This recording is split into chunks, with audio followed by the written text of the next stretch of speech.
자, 이번에는 이제 교과서 위주로 좀 진행을 해볼까 합니다. 서양사 개론 부분이 현대사 부분, 특히 2차 대전 이후 부분이 좀 약간 내용이 부실하고, 그다음에 90년대 이후의 상황에 대해서는 자세히 나와 있지 않고 생략되어 있거든요. 그래갖고 이제 교과서를 중심으로 좀 봐줄 필요는 있을 것 같아요. 그래서 교과서 같은 경우에는 정치사 외에도 2차 세계대전 이후의 사회, 경제, 문화적인 배경 같은 것도 같이 나오니까 그걸 이제 좀 보면서 얘기를 해보죠. 자, 그러면 이제 금성교과서 관련된 내용을 이제 볼게요. 금성교과서 203페이지 좀 볼게요.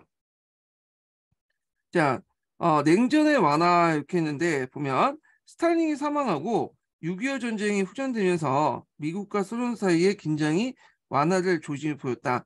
그래서 소련의 후르시초프는 서독과 국교를 회복하고요. 그다음 미국을 방문하는 등 자본주의 국가들과 평화 공존을 추구했다. 그러나 또 한편은 미국에서는 공산주의자들 단속하는 메카시 성풍이 불었고 이렇게 했는데 요 메카시라는 사람은 좀 기억을 해둘 필요는 있죠. 이 사람은 이제 미국의 정치가인데 그다음에 1950년 2월에 미국 그 정부 내 공산주의자 및 그 동조자가 있다. 그래서 이들을 대규모 이제 추방을 해야 된다라고 외쳤던 사람이에요. 그래서 이제 이렇게 이제 동서냉전의 격화와 중국의 사회주의화로 배경으로 해서 미국의 자본주의 체제를 유지하고 강화하기 위해서 벌어진 일종의 이념적 공세인데요. 이 과정에서 공산주의자가 아니었지만 공산주의자는 낙인을 찍고 사회 각계각층에서 많은 사람이 쫓겨났죠. 예. 그걸 이제 메카시 성풍이라고요. 그리고 이걸 바탕으로 한 이제 뭐냐면 주의를 메카시즘이라고 하죠. 메카시즘. 자, 그래서 이제 이렇게 좀 기억을 해두시고요. 메카시즘과 관련돼서는 한국사 문제 때 한번 나왔어요. 그래서 한국사 때 그때 이제 한번 나왔던 거거든요. 그래서 한국사 예문에 한번 이승만 시대 때 관련된 내용으로 한번 나온 적이 있어. 그래서 예문에 나왔기 때문에 그 자체가 또 문제가 나올 수가 있는 부분이에요. 자, 그리고 동베를린 장벽의 건설, 그다음에 큐바 미사일 위기 등으로 냉전의 위기가 고조되었다. 자, 이러한 위기에도 냉전은 파고 이어지지 않았다. 특히 미국은 군사 개입을 피하고 아시아 방위는 아시아심으로 한다는 원칙을 담은 닉슨 도트리를 발표하고요. 그 다음에 이제 긴장 완화의 분위기를 조성하였다. 어, 그래서 미국은 베트남을 철수했고 중국과 국교를 수입했으며 이게 1978년이죠. 소련과 전략 무기 제한 협정을 체결했다. 이렇게 했는데 전략 제한 무기 제한 협정 관련된 내용이 여기 있으니까 볼게요. 그 당시 이제 미국과 옛소련 사이의 대륙간 탄도미사일, 그다음 잠수함 탄도미사일, 장거리 폭격기 등 전략 무기의 수량적 제한을 목적으로 맺어진 협정이다. 이렇게 기억을 해두시면 되고, 자, 유럽에서 긴장 완화의 움직임도 나타났다. 소련의 브렌트 총리는 동방 정책을 통해 동독 교류했고 일부 서유 기업이 소련에 진출했다. 그래서 이제 서독 같은 경우에는 일찍부터 소련하고 경제 교류를 했어요. 그래갖고 특히 이제 서독 같은 경우에 소련에부터 천연가스를 많이 공급을 받잖아. 예, 지금도 그렇죠. 그래갖고 이제 이때부터 천연가스가 이제 소형부터 이제 소독이 공급을 했던 시기였거든요. 자, 여기에서 이제 브렌트 출이 동방 정책 관련된 내용을 서기에서 한번 좀 찾아서 볼게요. 자, 여기 보면 이제 그 몇 페이지 펴보세요. 서기 608페이지 펴보세요. 자, 거기 동방 정책 관련된 내용이 있는데 한번 보겠습니다.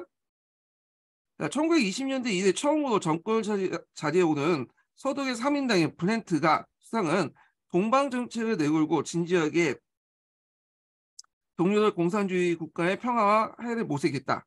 그래서 예전에 동방 정책 관련된 내용 쓰고 나왔거든요. 그럼 내용을 보면요. 1970년대 초 브렌트는 소련, 폴란드, 체코슬로바키아와 각각 조약을 체결하고요. 상호 무력 행사를 포기하는 대가로 서독에 환전하는 국경선을 인정했다. 예, 오데드 나이세스 강을 인정했죠.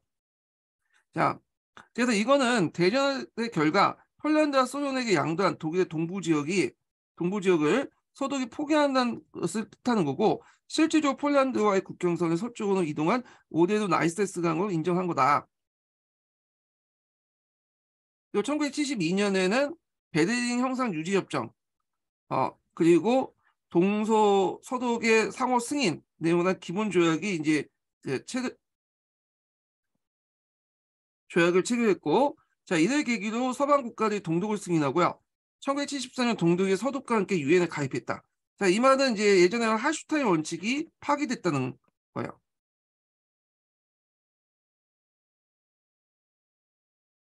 자, 그래서 이러한 브렌트의 동방호가의 하해 정책과 그리고 이제 닉슨의 베트남부터 미국 철수는 냉전의 긴장 완화와 해빙 구도를 조성한 전환점이 되었고, 그 다음에 이것이 1975년에 헬싱키 협정으로 이어졌다. 그래서 미국, 캐나다, 소련 그리고 알바니아를 제외한 모든 유럽 국가로 구성된 제35개국 회원국이 서명한 헬싱키 협정의 주요 내용은 다음 두 가지다. 첫째로는 유럽의 현존 국경성을 상호 인정하고 이를 무력이나 기타 비합법적인 방법 변경해서 안 된다는 것이고, 자, 이는 주로 서방으로 하여금 소련 및 동유럽 세력권을 인정하게 되는 것이다. 또 하나는 그 당시 소련 및 동유럽으로 하여금 인권과 정치 및 사상의 자유를 시인하는 것이다. 헬싱키 협정은 서방 세계와 공산국이 영토 부정과 인권에 관해서 합의했다는 점에서 매우 중요한 문서임은 틀림없으나 실제로 쌍방의 타협에 불과했다. 거죠. 국경선 인정과 그 다음에 인권의 정치 및 사상의 자유를 시인한 것, 뭐 이런 것들이 주요 내용이에요. 자, 그래서 이제 이 두 가지 내용이 이제 헬싱키의 주요 내용이다, 협정의 주요 내용이다, 이렇게 기억을 해두시면 될 것 같아요. 그래서 다시 넘어가서 또한 헝가리와 체코슬로바키아에서 소련에 반대하는 대규모 봉기를 발생하여 동유럽에 대한 소련의 지배에 군열이 일어났다. 물론 이제 이거에 대해서 진압을 했죠. 자, 그래서 이제 이렇게 있고 밑에 뭐 보면 서방의 동방정책 관련된 내용을 좀 볼게요. 자, 서독의 브렌트 총리가 동독을 포함한 공산국가의 하해와 교류를 강조하는 동방정책을 추진했다. 2차 세계대전 중 피해를 가장 많이 입은 폴란드를 방문했을 때 그는 독일 국민을 대표하여 유대인들의 희생자 추모비에 무릎을 꿇었다. 이는 한나라의 총리로서 파격적인 행동이었지만 개인이 보여줄 수 있는 가장 진심 어린 사죄를 여겨 세계에 감동을 줬다. 자, 이후 동서 기본조약이 체결되는 등 유럽의 동서 진영의 하해 분위기가 조성되었다. 이렇게 보시면 될 것 같죠. 자, 그래서 이제 자료 해석을 보면요. 1969년 서독의 브렌트 총리가 추진한 동유럽 공사국가의 관계 정상을 위한 외교 정책이다. 이 정책에 따라서 서독은 1민족 2국가 체제를 공식적으로 인정하고 동독에 대한 경제적 지원을 아끼지 않았다. 이렇게 있죠. 자, 그 다음에 이제 소련의 정책 관련된 내용을 볼게요. 요번에 고르바초프 개혁 관련돼서 나왔잖아요. 예. 그래갖고 이제 있는데 요거 관련돼 갖고 일단 서계를 먼저 읽고 교과서 내용을 좀 읽어볼게요. 예. 자, 서계 몇 페이지 펴보시냐면요. 606페이지 펴보세요. 소련의 해체 관련된 내용이요.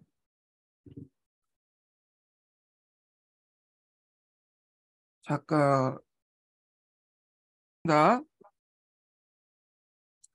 1982년에 브레즈네프가 사망하고 연료한 안드로포프와 그의 후계자가 각각 1년을 넘기지 못한 상태에서 사망하니까 1984년에 54세 미하일 고르바초프가 등장했다. 자, 이 고르바초프의 등장은 소련만이 아니라 동유럽 공산권의 혁명적인 변혁을 초래했고 나아가서 세계 정세에 심각한 영향을 미쳤다. 그래서 고바초프는 경제를 비롯해서 모든 면에서 침체한 소련의 생활과 제도를 의 활기를 불어넣기를 원했고 대담한 개혁의 길을 나섰다. 먼저 그는 글라스노스트 정책을 냈는데 이 사람이 이제 펼쳤던 정책이 크게 글라스노스트 정책하고 정보 공개 정책이죠. 아니면 이제 개혁인 페라스트로이카 정책이야. 이거 명칭 정도 기억을 정확히 해주세요. 예. 그래서 이제 이 글라스노스트 정책으로 표현의 자유를 허용했다. 그래서 그 당시 작가, 예술가, 영화 제작자들이 자유롭게 그들의 창작 활동을 전개하기 시작했고 젊은 층은 종전에 금지되었던 음악에 귀를 기울일 수 있게 했다. 자, 고르바초프는 또한 반체제에 대한 박해를 중지하고요. 유대인들의 이주의 자유를 허용했어요. 이거 이제 뭐냐면 그 시틀러가 했던 거거든요. 시틀러가 이제 유대인들 별로 안 좋아했어요. 이 사람도 뭐 유대인이라고 한 설도 있는데, 시틀러가 아니라 스탈린이죠. 말 잘못했네. 예. 스탈린이 했던 정책이야. 이 스탈린이 유대인을 별로 안 좋게 생각해서 유대인 이주들 자유를 금지시키는 그 정책을 했어요. 그래갖고 이제 그 유대인들 함부로 이동을 못 했는데, 소련은, 그러니까 그 전에 러시아는 유대인 박해가 있었죠. 물론 이제 노골적으로 스틸러처럼 사람을 죽이는 건 아니지만 박해를 되게 많이 했어요. 그래서 이제 보면 포그램이라고 예전에 박해가 있었거든요. 이거 예전에 기출문에 나왔는데, 그 당시 알렉산더 2세를 이제 죽일 때 그 살해범 중에 유대인이 있었나 봐. 그래서 그걸 이제 빌미로 해갖고 그 당시 유대인들이 대규모 박해를 받았어요. 포그램이라고 해서 제정 러시아기 때 유대인 박해와 관련된 내용이거든요. 하여튼 그런 문화적 분위기가 있었기 때문에 유대인들이 사실 반유대주의가 뭐 러시아에 확산됐었어. 스탈린도 그거에 대해 영향을 받았고, 결국에는 유대인의 이주의 자유를 금지시키는 그런 조치를 했는데, 고르바초프가 이제 그걸 풀었던 거죠. 자, 그러나 무엇보다도 이제 시급했던 것은 침체된 경제 부흥과 생활 수준 향상이었다. 그래야 그 고르바초프는 드라스노스트에 이어서 페레스트로이카를 이제 알려진 혁신적인 개혁을 단행했다. 자, 요거 기억을 해두셔야겠죠. 자, 첫 번째는 그는 중앙정부의 통제를 완화하고 축소하는 대신에 현장 관리자의 결정과 책임을 증가시켰고, 국가 관리자의 생산 어, 국가 관리 공장의 생산 증대를 도모하고, 노동자 임금도 생산량과 노동에 따라 자주적으로 결정하게 했다. 그 다음에 두 번째로는 집단 농장제가 폐지되고 그 인용 농산물의 자유시장에서 개인 농인에 의한 판매를 허용하는 동시에 토지 임대를 가능했다 했죠. 그래서 요거에서 이제 시험 문제 나왔던 것이 요번이거든요. 집단 농장제 교육 관련된 내용이잖아요. 근데 요게 좀 잘못됐죠. 이 집단 농장을 폐지했다. 요건 아니에요. 요거는 엘친테에 폐지된 거야. 사회주의가 공식적으로 이제 폐지되고 나서 그 뭐냐 폐지된 거고, 여기 집단 농장 개혁 관련된 내용이 이제 그 요거는 틀렸죠. 요거 엘친 때요.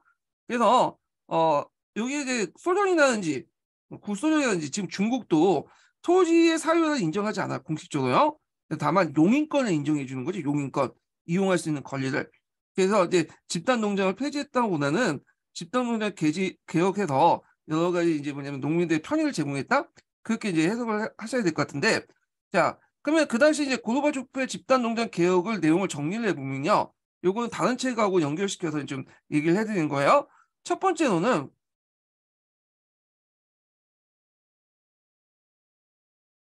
집단 농장의 독립채산제를 실시했다는 거.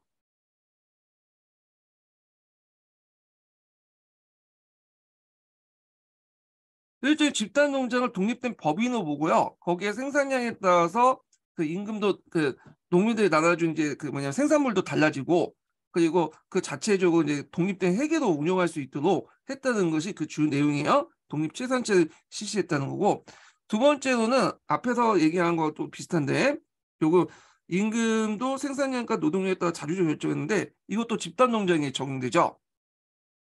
그래서 두 번째는 집단 농장의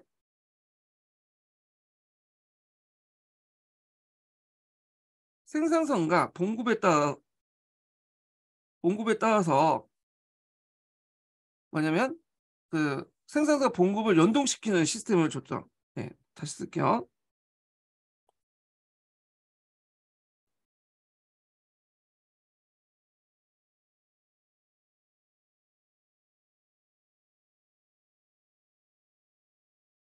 이거는 아까 공장에 했던 정책들하고 동일하게 농장에도 적용했다. 이렇게 보시면 돼요. 그 다음에 세 번째로는 그 집단 농장의 이제 생산량의 30%를 그 뭐냐 시장에 직접 판매할 수도 있도록 했어요. 시장에 그 직접 판매할 수 있도록 했다. 이렇게 있고요. 그 다음에 네 번째는 토지의 장기 임대가 가능하다고 하는 거예요. 토지.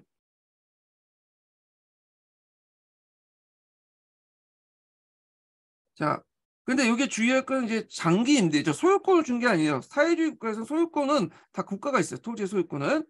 근데 여기는 장기 임대를 한다는 거는 어떤 거냐? 여기 연결 있죠. 이거는 이제 뭐냐면 그 용인권을 인정해 주는 거죠. 용인권. 뭐 한 50년, 60년 이렇게 용인권 인정해 주는데 이건 지금 중국도 마찬가지예요. 중국도 지금 뭐 부동산을 뭐 사고 팔고 한다고 얘기하지만 그 원칙적 소유권을 사고 파는 게 아니라 그 용인권을 사고 파는 거야. 네. 자, 그래서 요 네 가지 개혁 내용을 했다. 이렇게 좀 기억을 해두시면 될 것 같아요. 그래서 요번에 집단 농장 관련된 내용이 시험에 나왔죠. 요거와 연결시켜서 보시면 될 것 같고요. 자, 페로스트라이카는 소련 사회 전체를 뒤흔들어 놓았으며 격렬한 찬반 양론이 제기되었다. 개혁이 너무 지나치다는 의견과 더불어 개혁이 미온적이며 불충분하다는 의견이 제시됐다. 중앙정부부터 명령을 따르고 있던 공장 관리자들은 책임과 결정을 회피하려고 했으며 노동자들은 공산주의 체제의 붕괴에 회의적이었다. 그는 페로스트라이카보다는 많은 노동과 취업의 불안정 그리고 생활 조건의 악화를 초래하지 않을까 우려했다.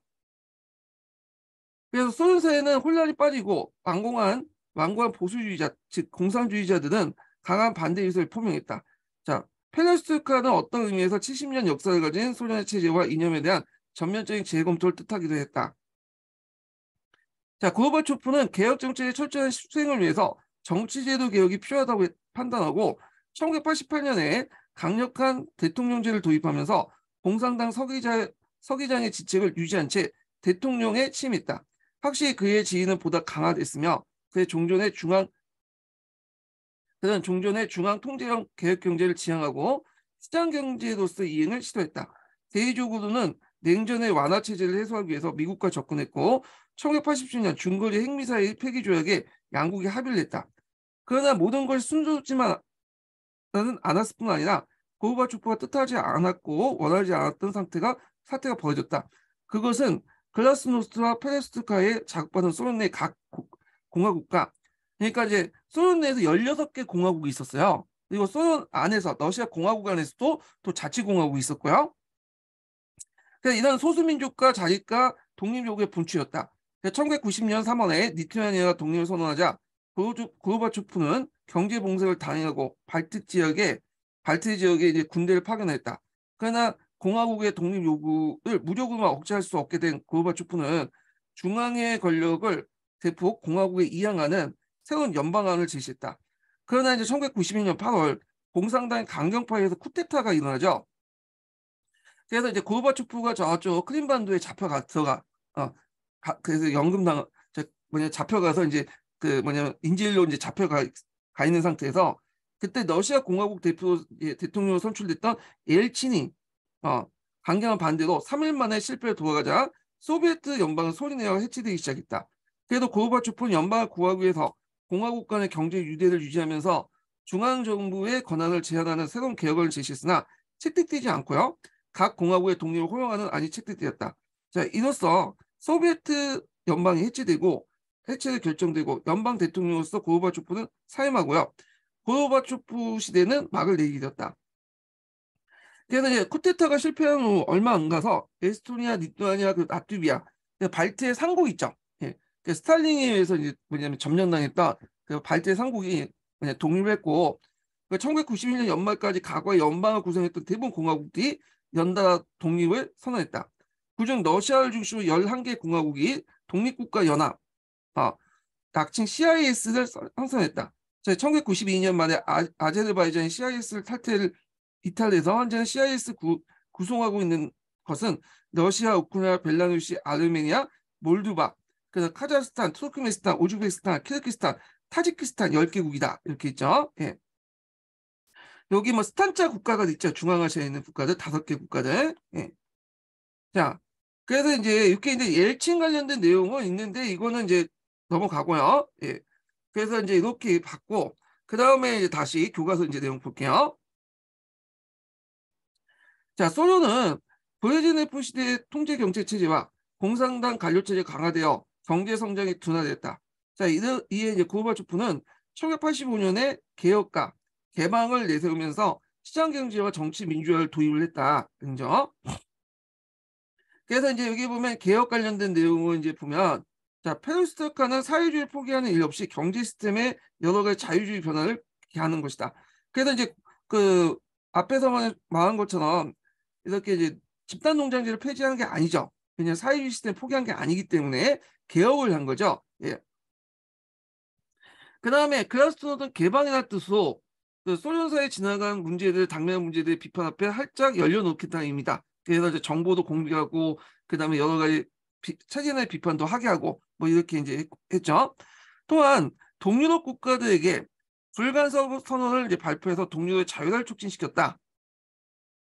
자, 그리고 이제 그는 공산당을 해체했지만 소련 자체는 유지하고자 했다. 그러나 고르바초프의 물길을 튼 개혁 개방은 소련 체제를 완화시키는 흐름으로 이어졌고 소련 내 각 공화국은 독립을 선포하기 시작했다.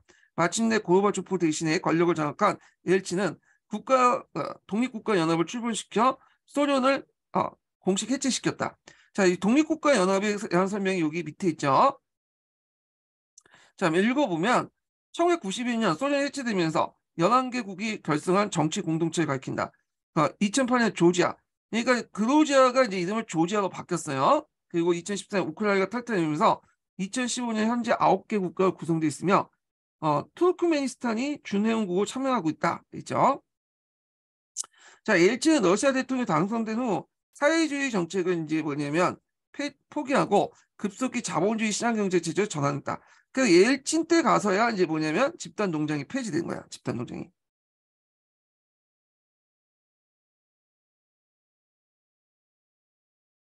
자, 그다음에 이제 소련의 해체해 갖고 이제 있죠. 소련의 16개 공화국이 각각 독립했다.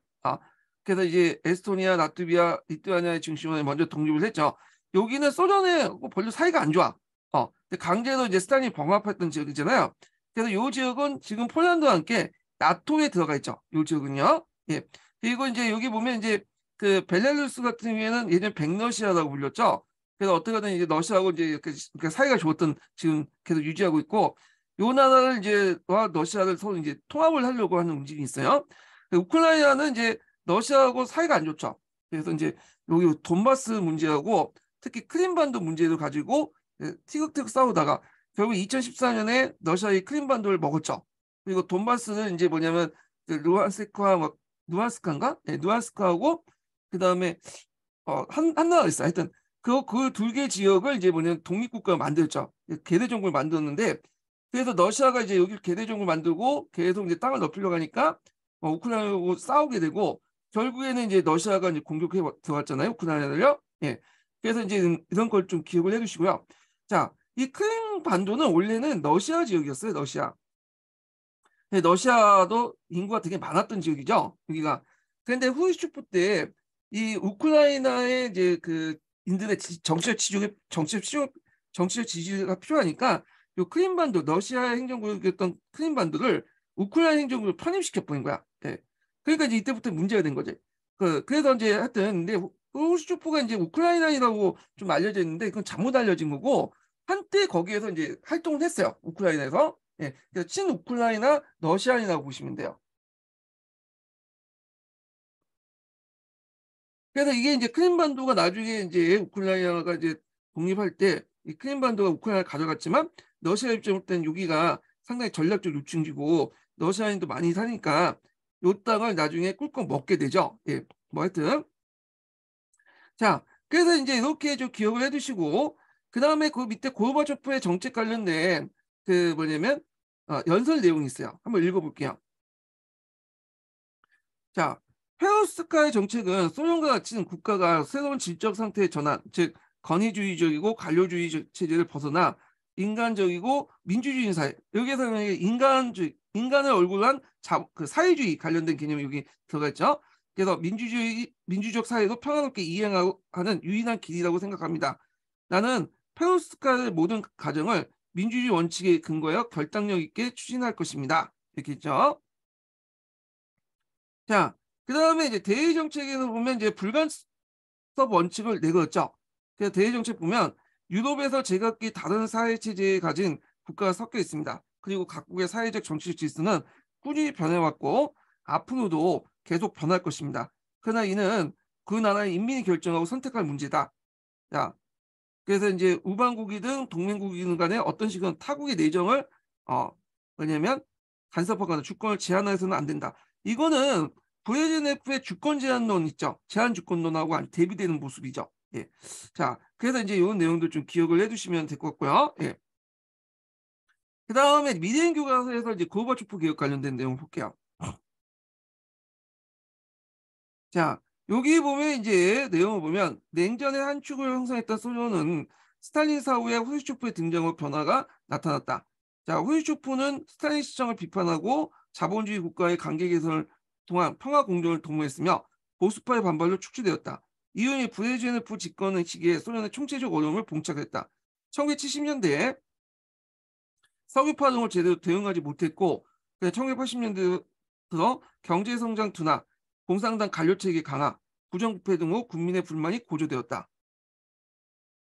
1985년에는 공산당 서기장을 취임한 고르바초프는 이런 문제를 위해서 페로스트레이카, 글라스노스트 개혁을 정책을 시행했다. 자, 이를 통해 기업의 이윤 추구 보장, 시장 경제 원리 도입, 언론 통제 완화, 정치 민주화를 추구했으나 동유럽 국가들의 불간섭 선언을 발표했다. 아까 아침에 사료에서 읽었죠. 그러나 소련의 경제 사정은 나아지지 않고 글라스노스트의 영향으로 소련의 연방 내 각 공화국이 독립을 선포하기 시작했다. 결국에 독립국가 연합이 출범되고 소련이 해체되었다. 그렇죠?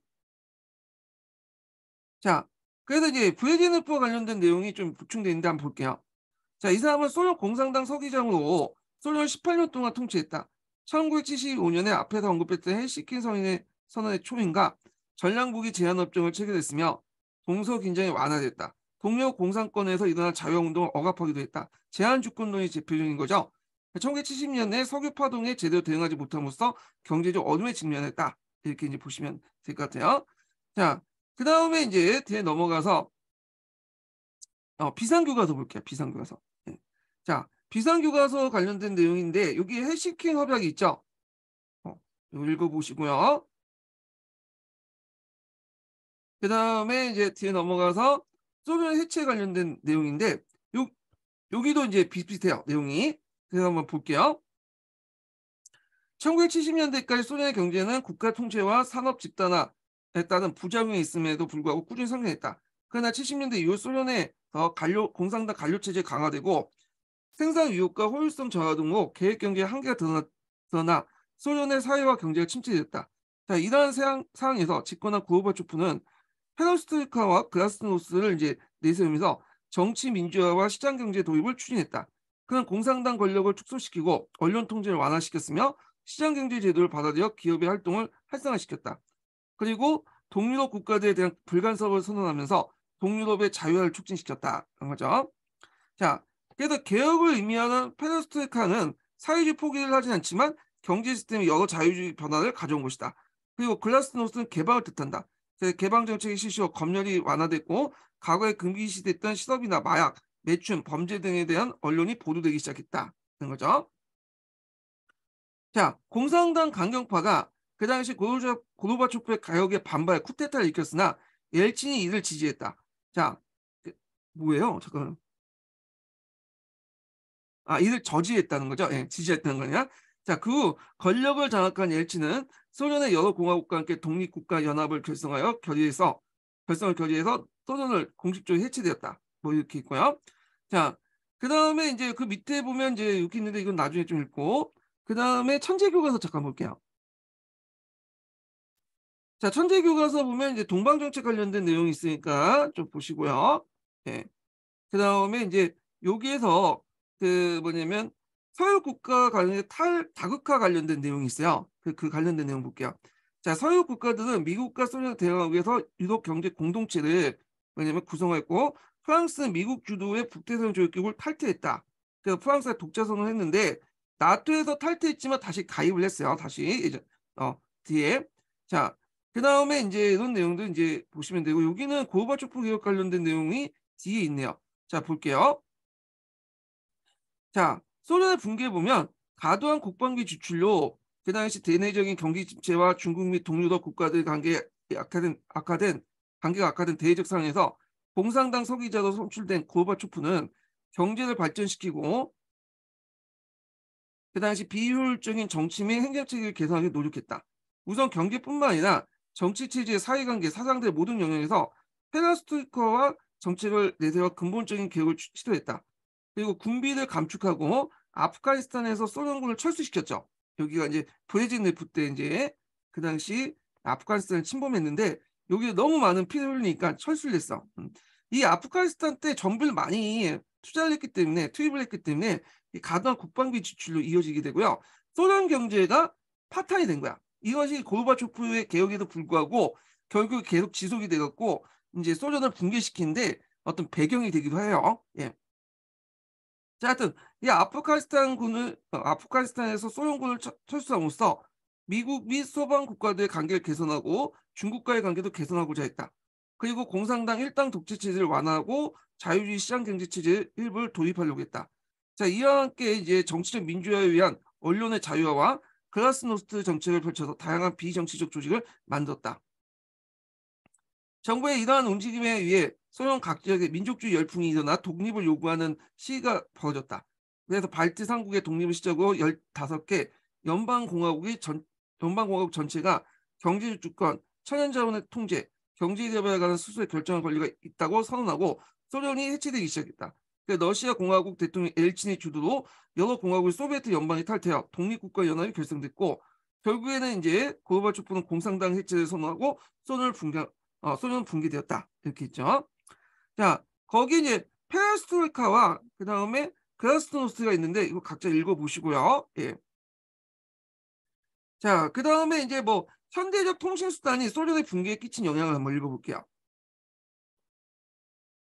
자, 1981년 8월 소련의 군부와 비밀경찰 지도자들은 고르바초프의 개혁과 개방 정책을 반대하여 공산당 지배체제로 돌아가려는 쿠데타를 일으켰다. 자, 고르바초프는 이미 가택에 갇힌 상태였고 당시 러시아 공화국의 대통령 엘친이 쿠데타 세력을 막는 데 힘썼다. 그래서 이제 여기 보면 엘친이 이제 뭐냐면 와서 쿠데타 반대 선언을 하고 있잖아요. 예. 그래서 엘친은 팩스와 복사기를 이용해서 성명과 공고를 반포했다. 팩스의 메시지는 외국의 라디오 방송국에 흘러 들어갔고 당시 소련으로 방송되었다. 자, 이렇게 다양한 매체를 통해서 또한 엘친이 내린 각종 지시와 서방 세계 정부가 제공되기에 수많은 시민들이 앞장서서 쿠데타 세력이 모스크바 장을 막았고 쿠데타를 좌절시킬 수밖에 없었다. 그리고 같은 해 10월 엘친은 고르바초프에게 공산당 활동 금지하는 법령을 서명하도록 했다. 했죠. 결국 패스와 복사기를 비롯한 각종 현대적 통신수단이 소련의 붕괴를 도왔다. 뭐 이런 내용들이에요. 자, 그래서 이제 거기 밑에 보면 이제 소련이 무너지면서 각각의 이제 뭐냐면 그 동료 국가들이 그 공산 정권이 붕괴되기 시작했죠. 그래서 이 붕괴된 연도를 이제 표시를 한 거예요. 자, 그러면 다시 돌아서요. 자, 독일의 통일과 동유럽 공산권의 붕괴를 볼게요. 이것도 관련돼 갖고 기출문제 나왔죠. 예전에 독일 통일 관련돼서. 예. 자, 요거 관련돼 갖고 잠깐 이제 서양사 개론 내용을 또 읽어볼게요. 동유럽에서 혁명 볼게요. 자, 서양사 개론 몇 페이지 펴보시냐면요. 608페이지 펴보세요.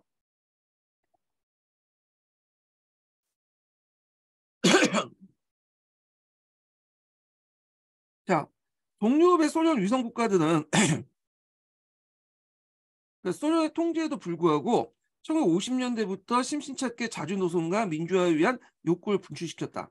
1950년대 폴란드, 헝가리, 60년대 체코슬로바키아, 80년대 초에 폴란드 자유노조 등이 그 대표적인 것이다.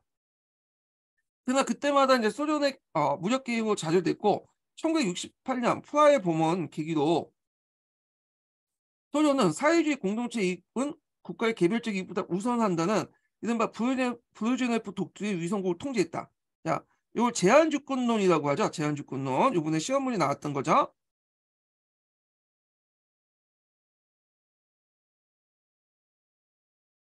여기 사회 공동체 이익은 당연히 소련의 이익이겠죠.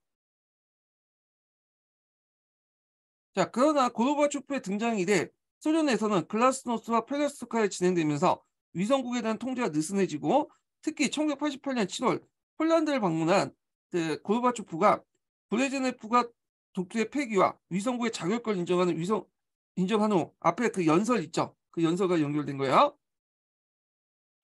자, 위성국에서는 자유노선 추구와 민주화 운동이 노도와 같이 일어났고 1989년에서 90년에 걸쳐 동유럽의 공산주의 체제는 일제히 붕괴됐다. 자, 폴란드에서는 1988년 당시 자유노조의 움직임이 바엔사 같은 사람이 대표적인 사람이잖아요. 이 사람이. 자, 움직임이 활발해졌고 공산당 정부와 협상태세를 갖췄다. 1889년 2월에 원탁에서 양자는 현존 정치 체제의 테두리 안에서 반공산당 세력의 권력 분담을 인정하고 제한된 자유선거를 참여하는 데 합의했다. 그래야 1989년 6월에 실시한 국회 선거에서 자유노조가 압승을 거두고 공산당의 제2당으로 전락하여 폴란드 공산주의 체제가 무너지기 시작했다. 그래서 이제 폴란드 관련된 내용이고요. 그래서 이제 이때 뭐 자유노조였던 이제 그 바엔사가 대통령으로 선출됐다. 그 내용 좀 기억을 해두시고 헝가리 같은 경우에는 보면 자, 헝가리에서 공산주의 체제 붕괴는 1956년 국민봉기로의 정통을 유지한 민중의 뒷받침도 있었으나 1956년에 헝가리에서 그 당시 폭동이 일어났죠. 반공혁명이 일어났잖아요. 그때 이제 진압됐지만 일어났죠. 실질적 공산당 내부의 개혁파에 의해서 수행되었다. 자, 그래서 1966년 헝가리는 경제활동의 자유를 비롯한 경제개혁이 나섰고요. 공산당 안에서 개혁을 얘기하는 거예요. 당내 민주주의 학대와 복수 후보제를 공산국가로 최초 도입했다. 그러나 이러한 개혁은 1968년 프라하범이 무참하게 유린되고 브레즈네프 독재에 의해 소련의 통제가 강화되면서 퇴색되었다. 그래도 동유럽 공산국가들은 거의 유일하게 그러니까 동유럽 공산국가로서 거의 유일하게 서유럽의 여행이 비교적 자유롭다.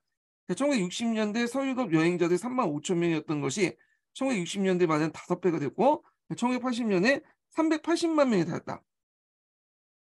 1980년대 후반에 들어서면서 개혁의 열기가 부활하고 민주화를 추진하는 민주포럼이 1987년 9월에 결성되었다. 그래서 1988년부터 개혁이 본격적으로 시작되었고 그 다음에 1989년 1월에 공산당 이외의 정당 결성을 허용하는 되었으며 집회의 자유를 인정되었다.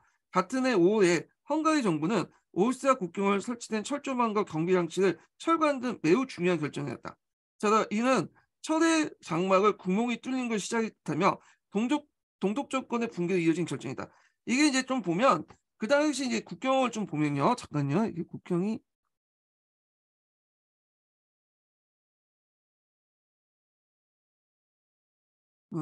이게 자, 여기 지도를 보면 그 당시 이제 그 헝가리가 그 당시 이제 서유럽 국가 여행이 자유롭거든요. 예. 근데 이제 이런 상태에서 그 당시 어떤 조치를 취했냐면 아까 지금 이제 사행사 개론에 보는 것처럼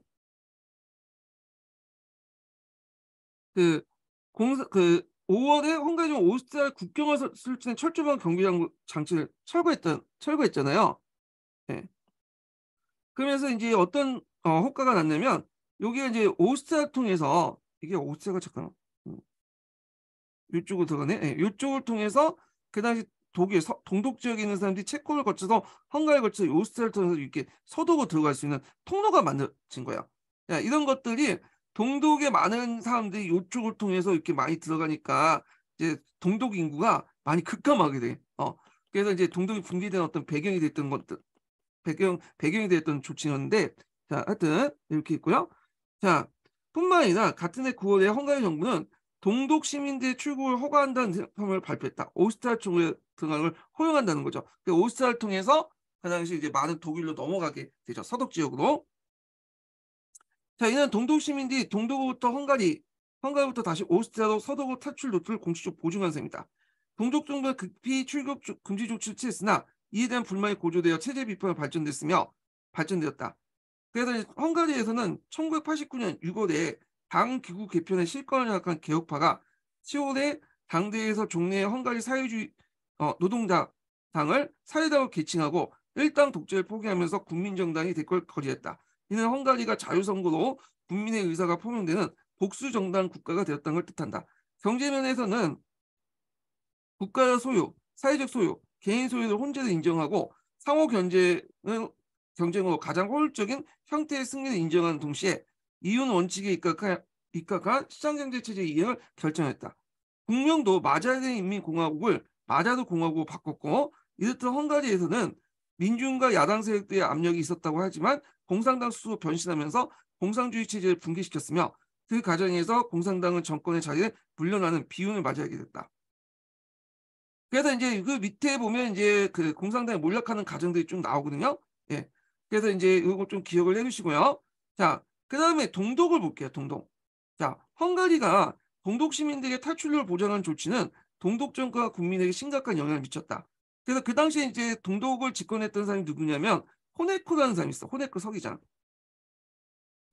자, 1989년 10월 장기간 집권하고 있던 호네코 서기장의 은퇴를 발표한 후에도 동독은 동용을 멈추지 않고 반체제 기세가 더 높아갔다. 10월에는 하순의 나이프시니에서 30만 명이 참가하는 대중 시위가 일어났고, 11월 초에 베를린, 그러니까 이건 동베를린이죠. 그래서 100만 명의 규모의 대대적인 군중 시위가 벌어졌다. 드디어 1989년 11월 9일 자정에 기해서 동독의 공산정권은 베를린 장벽을 개방하고 모든 국경지대에서 서독의 이주를 가능케 했다. 이때 이제 그 제가 알기로는 이게 동독 정부의 조치가 아니라 그때 이제 대변인이 잘못 발표했다고 알려져 있거든요.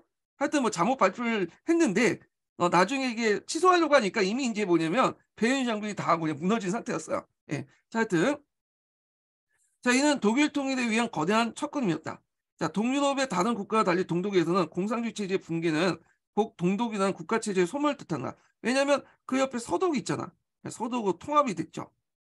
자, 그래서 1990년 3월 여와 야당의 원탁에 의해서 결정에 따라 총선거 결과 동독 공산당의 몰락을 가져왔다.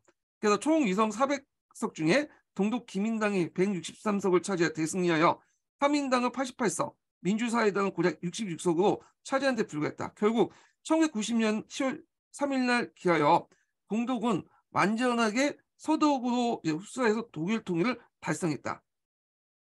이 과정에서 소련의 태도를 주목하게 되는데 고르바초프는 콜 수상, 그 당시 이제 기민당 당수 수상이 콜 수상이었어요. 이 콜 수상은 두 가지 업적이 있는데, 하나는 이제 뭐냐면 독일을 통일했다는 거. 그다음 두 번째, 그때 이제 유럽 통합도 같이 이루어졌죠. 예. 요거와 연결시켜서 보시면 돼요. 요거 관련돼서 예전에 수능 기출문제 나왔더라고요. 예. 그래서 고르바초프는 콜 수상부터 막대한 원조 자금을 이제 약속받고, 그리고 독일 통일에 나토에 잔류하는 것을 상방이 이룰 것이라고 이제 서방 측의 설득에 받아들여 독일 통일을 승인했다는 거죠. 그러니까 돈도 받고, 그 다음에 또 독일 통일 독일이 나토에 잔류한 것이 너희들이 오히려 이득이다 이런 식으로 설득을 해갖고 이제 고르바초프도 인정해줬다는 거죠. 그래서 이걸 이제 했는데, 이때 했던 이제 회담이 뭐냐면 4+2 회담이에요. 자, 4+1이 회담 뭐냐면 4는 뭐냐면 그 당시 이제 독일을 나눠갔던 2차 세계 이후에 독일을 나눠갔던 4개 국가죠. 미국하고 소련하고 그다음 프랑스, 영국. 그다음에 2는 뭐냐면 이제 서독하고 동독이죠. 제일 설득하기 어려운 데서는 소련이죠. 어차피 미국하고 프랑스, 영국은 그 뭐냐면 이미 결정 났죠. 통일을 결정했고 동독도 이미 이제 통일할 걸 결정했는데 소련을 설득시킬 필요가 있었어요. 그래서 이제 고르바초프한테 딜을 걸어서 이런 두 가지 이제 뭐냐면 조건을 걸고 뭐냐면 얘기를 해가지고 뭐냐면 했죠. 요거는 소련 측에 이제 도움이 준 거고 대신에 돈을 받은 대신에 요걸 위해서 이제 뭐냐면 인정받은 거죠. 그래갖고 결국엔 독일 통일 승인을 받았다. 이렇게 보시면 될 것 같아요.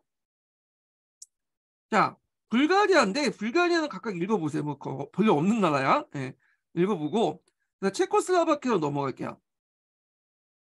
자, 프라하봉을 유린당한 체코슬로바키아 민주화 운동은 1977년에 현장 77이라는 소수의 지식인들 중심한 인권 옹호 단체 결성 등이 있었으나 침체를 면치 못했다.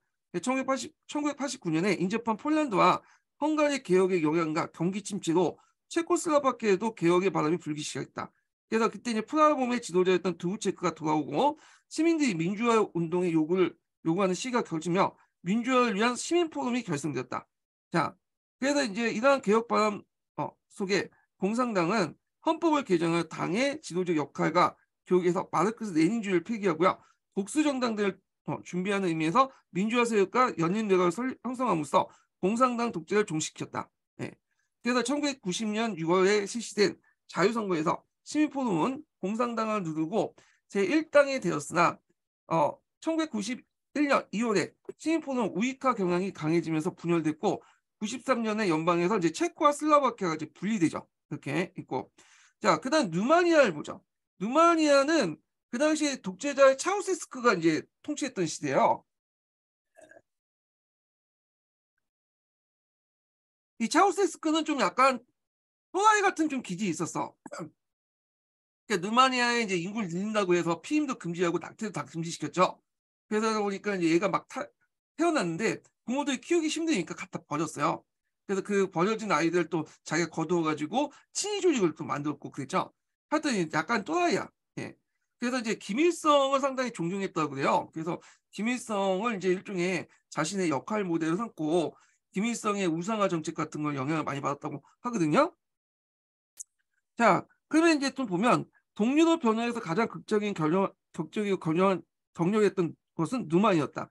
격렬했던 것은 누만이었다. 1989년 12월 헝가리의 주민의 대변 자격인 목사의 언행에 대해 주민들이 반항을 계기로 독재자의 차우세스크에 대한 누적된 불만이 폭발되었다. 그러니까 차우세스크 타도의 함성이 궁중 집회에서 터져나왔고 계엄령에 대해서 군의 명령이 거부되었고 12월 20일 장갑차가 민중과 더불어 대통령 관저에 접근했다. 자, 차우세스크 부처는 헬리콥터 급격 간잘 탈취하고 수도부터 약 100km 떨어진 작은 마을에 착륙했으나 곧바로 체포돼서 구국 전선 평해가 집행한 약식 군사 재판에서 유죄 언도와 함께 총사령이 집행됐다. 그래서 예전인가 제가 중학교 때인데 기억이 나. 그때 이제 그 TV에서 샤우세스크가 잡혀가고 이제 총살 당하는 모습을 보여준 적 있어요. 그 죽은 시체의 모습을. 예, 좀 끔찍했는데, 자, 1990년 5월에 실시된 총선거에서 구국전선이 압승했고요. 그래서 1991년 말에 제정된 신헌법은 복수정당제와 시장경제 이해 그리고 시민권 보장을 구정했다. 이렇게 보시면 되죠. 자, 유고슬라비아 보죠. 이 유고슬라비아는 1차 세계대전 이후에 그 여러 민족들을 하나로 묶어서 만든 단체죠. 그래서 남슬라브 공화국이라는 뜻이에요. 원래 남슬라브의 나라라는 뜻이죠. 근데 이 안에는 여러 민족들이 있죠. 그래서 뭐 크로아티아, 그다음에 세르비아, 그다음에 그 이슬람을 믿고 있는 것도 있고, 그래서 이제 다민족 국가였어요. 그러다 보니까 여기가 이제 서로 사이가 또 안 좋아. 어, 그래도 이제 2차 세계 이후에 그래도 좀 유지됐던 것은 뭐냐면 티토라는 카리스마적 인물이 있기 때문에 유지가 됐던 건데 이 티토가 죽은 후에는 그 연방 체제가 붕괴되죠. 그래서 지금은 이제 연방이 붕괴돼서 세르비아, 몬테네그로, 크로아티아, 그다음 보스니아 헤르체고비나, 마케도니아라는 지역으로 이제 분리돼 나가죠. 예, 그럼 볼게요. 자, 유고슬라비아는 공산국가이면서도 소련권에 속하지 않은 독자 노선을 걸었다. 그래서 이제 그걸 가능했던 게 뭐냐면 이 티토라는 인물 때문이에요. 티토. 이 사람은 이제 2차 세계대전 때 팔찌산 활동을 많이 해가지고 실제로 소련의 도움 없이 뭐냐면 독일군과 싸웠던 전력을 가지고 있어요. 그러다 보니까 유고슬라비아는 다른 동유럽 국가와 달리 소련군이 여기 진주를 못했죠. 그래서 이제 있고 그래서 이걸 바탕으로 해서 독자 노선을 이제 걸어왔던 거죠. 예. 자, 유고는 20여 인종이 포함한 다민족 국가이며 종교도 로마 카톨릭, 그리스 종교, 이슬람 3대 종교가 혼재하고 있었다. 그래서 로마 카톨릭을 믿는 이들은 크로아티아고요. 그다음 그리스 종교를 믿고 있는 사람은 이제 세르비아죠. 예. 그리고 이슬람 같은 경우에는 보스니아 헤르체고비아 지역에서 많이 거주하고 있고요. 근데 얘들이 종교만 다를 뿐이지 실질적으로 인종이라든지 그다음에 언어라는 건 동일해요. 얘네들. 예. 근데 이제 종교가 다르기 때문에 이렇게 민족은 나눠진 거야. 각 민족으로. 그래도 티토가 생존 시에는 그의 강력한 영도하에 통일을 유지해 왔으나 그의 사후에 연방 체제가 붕괴됐다. 1989년 이후 유고 연방은 수많은 이제 내전이 있었어요. 그때 이제 세르비아가 일종의 중앙 정부 역할을 했는데 이때 이제 처음에 크로아티아가 이제 독립을 하니까 크로아티아가 또 개판 싸우다가 결국에 독립을 했고 그리고 이제 슬로베니아, 뭐 몬테네그나 보스니아 헤르체고비아 있는데 마케도니아 있는데 또 이제 보스니아 헤르체고비아가 독립하니까 또 싸우다가 결국에 대규모 인종학살이 이뤄지죠. 하여튼 이렇게 했는데 나중에 이제 그 세르비아 몬테네그로가 신유고 연방을 구성하지만 이 몬테네그로가 이제 독립해 나가요. 예. 그래서 있고 마케도니아가 독립해 나가죠. 예. 근데 이 마케도니아는 그리스하고 갈등을 빚게 돼요. 이 그리스. 왜냐하면 이 마케도니아가 이제 그 그리스에 보면 알렉산더 마케도니아 왕국가 오고 있잖아요. 근데 자기들이 마케도니아 후손이라고 알렉산더 후손이라고 하면서 마케도니아 국명을 쓰게 되니까 그리스가 이거에 대해서 상당히 이제 불쾌감을 느끼고 뭐냐면 여기 이제 EU 가입할 때도 상당히 반대했거든요, 마케도니아가. 그래서 이제 보니까 그래서 결국에 타협책으로 마케도니아 국명을 북마케도니아로 바뀌었어요.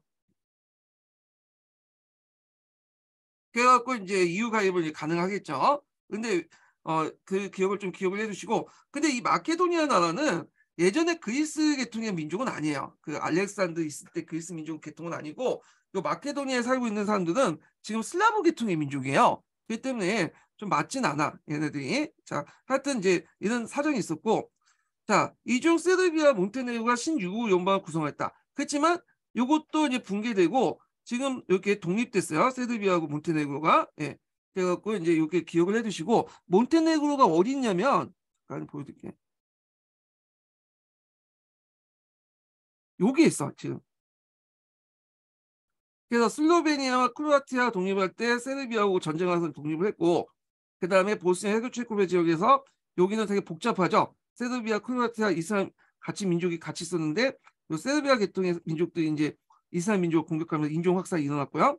몬테네그로 같은 경우에는 이제 뭐냐면 계속 이제 세르비아 같이 묶어 있다가 지금 이제 뭐냐면 그 독립을 했죠. 그래서 요즘에 뉴스에 많이 나오잖아요. 권도영 대표가 여기 있죠. 몬테네그로가. 예.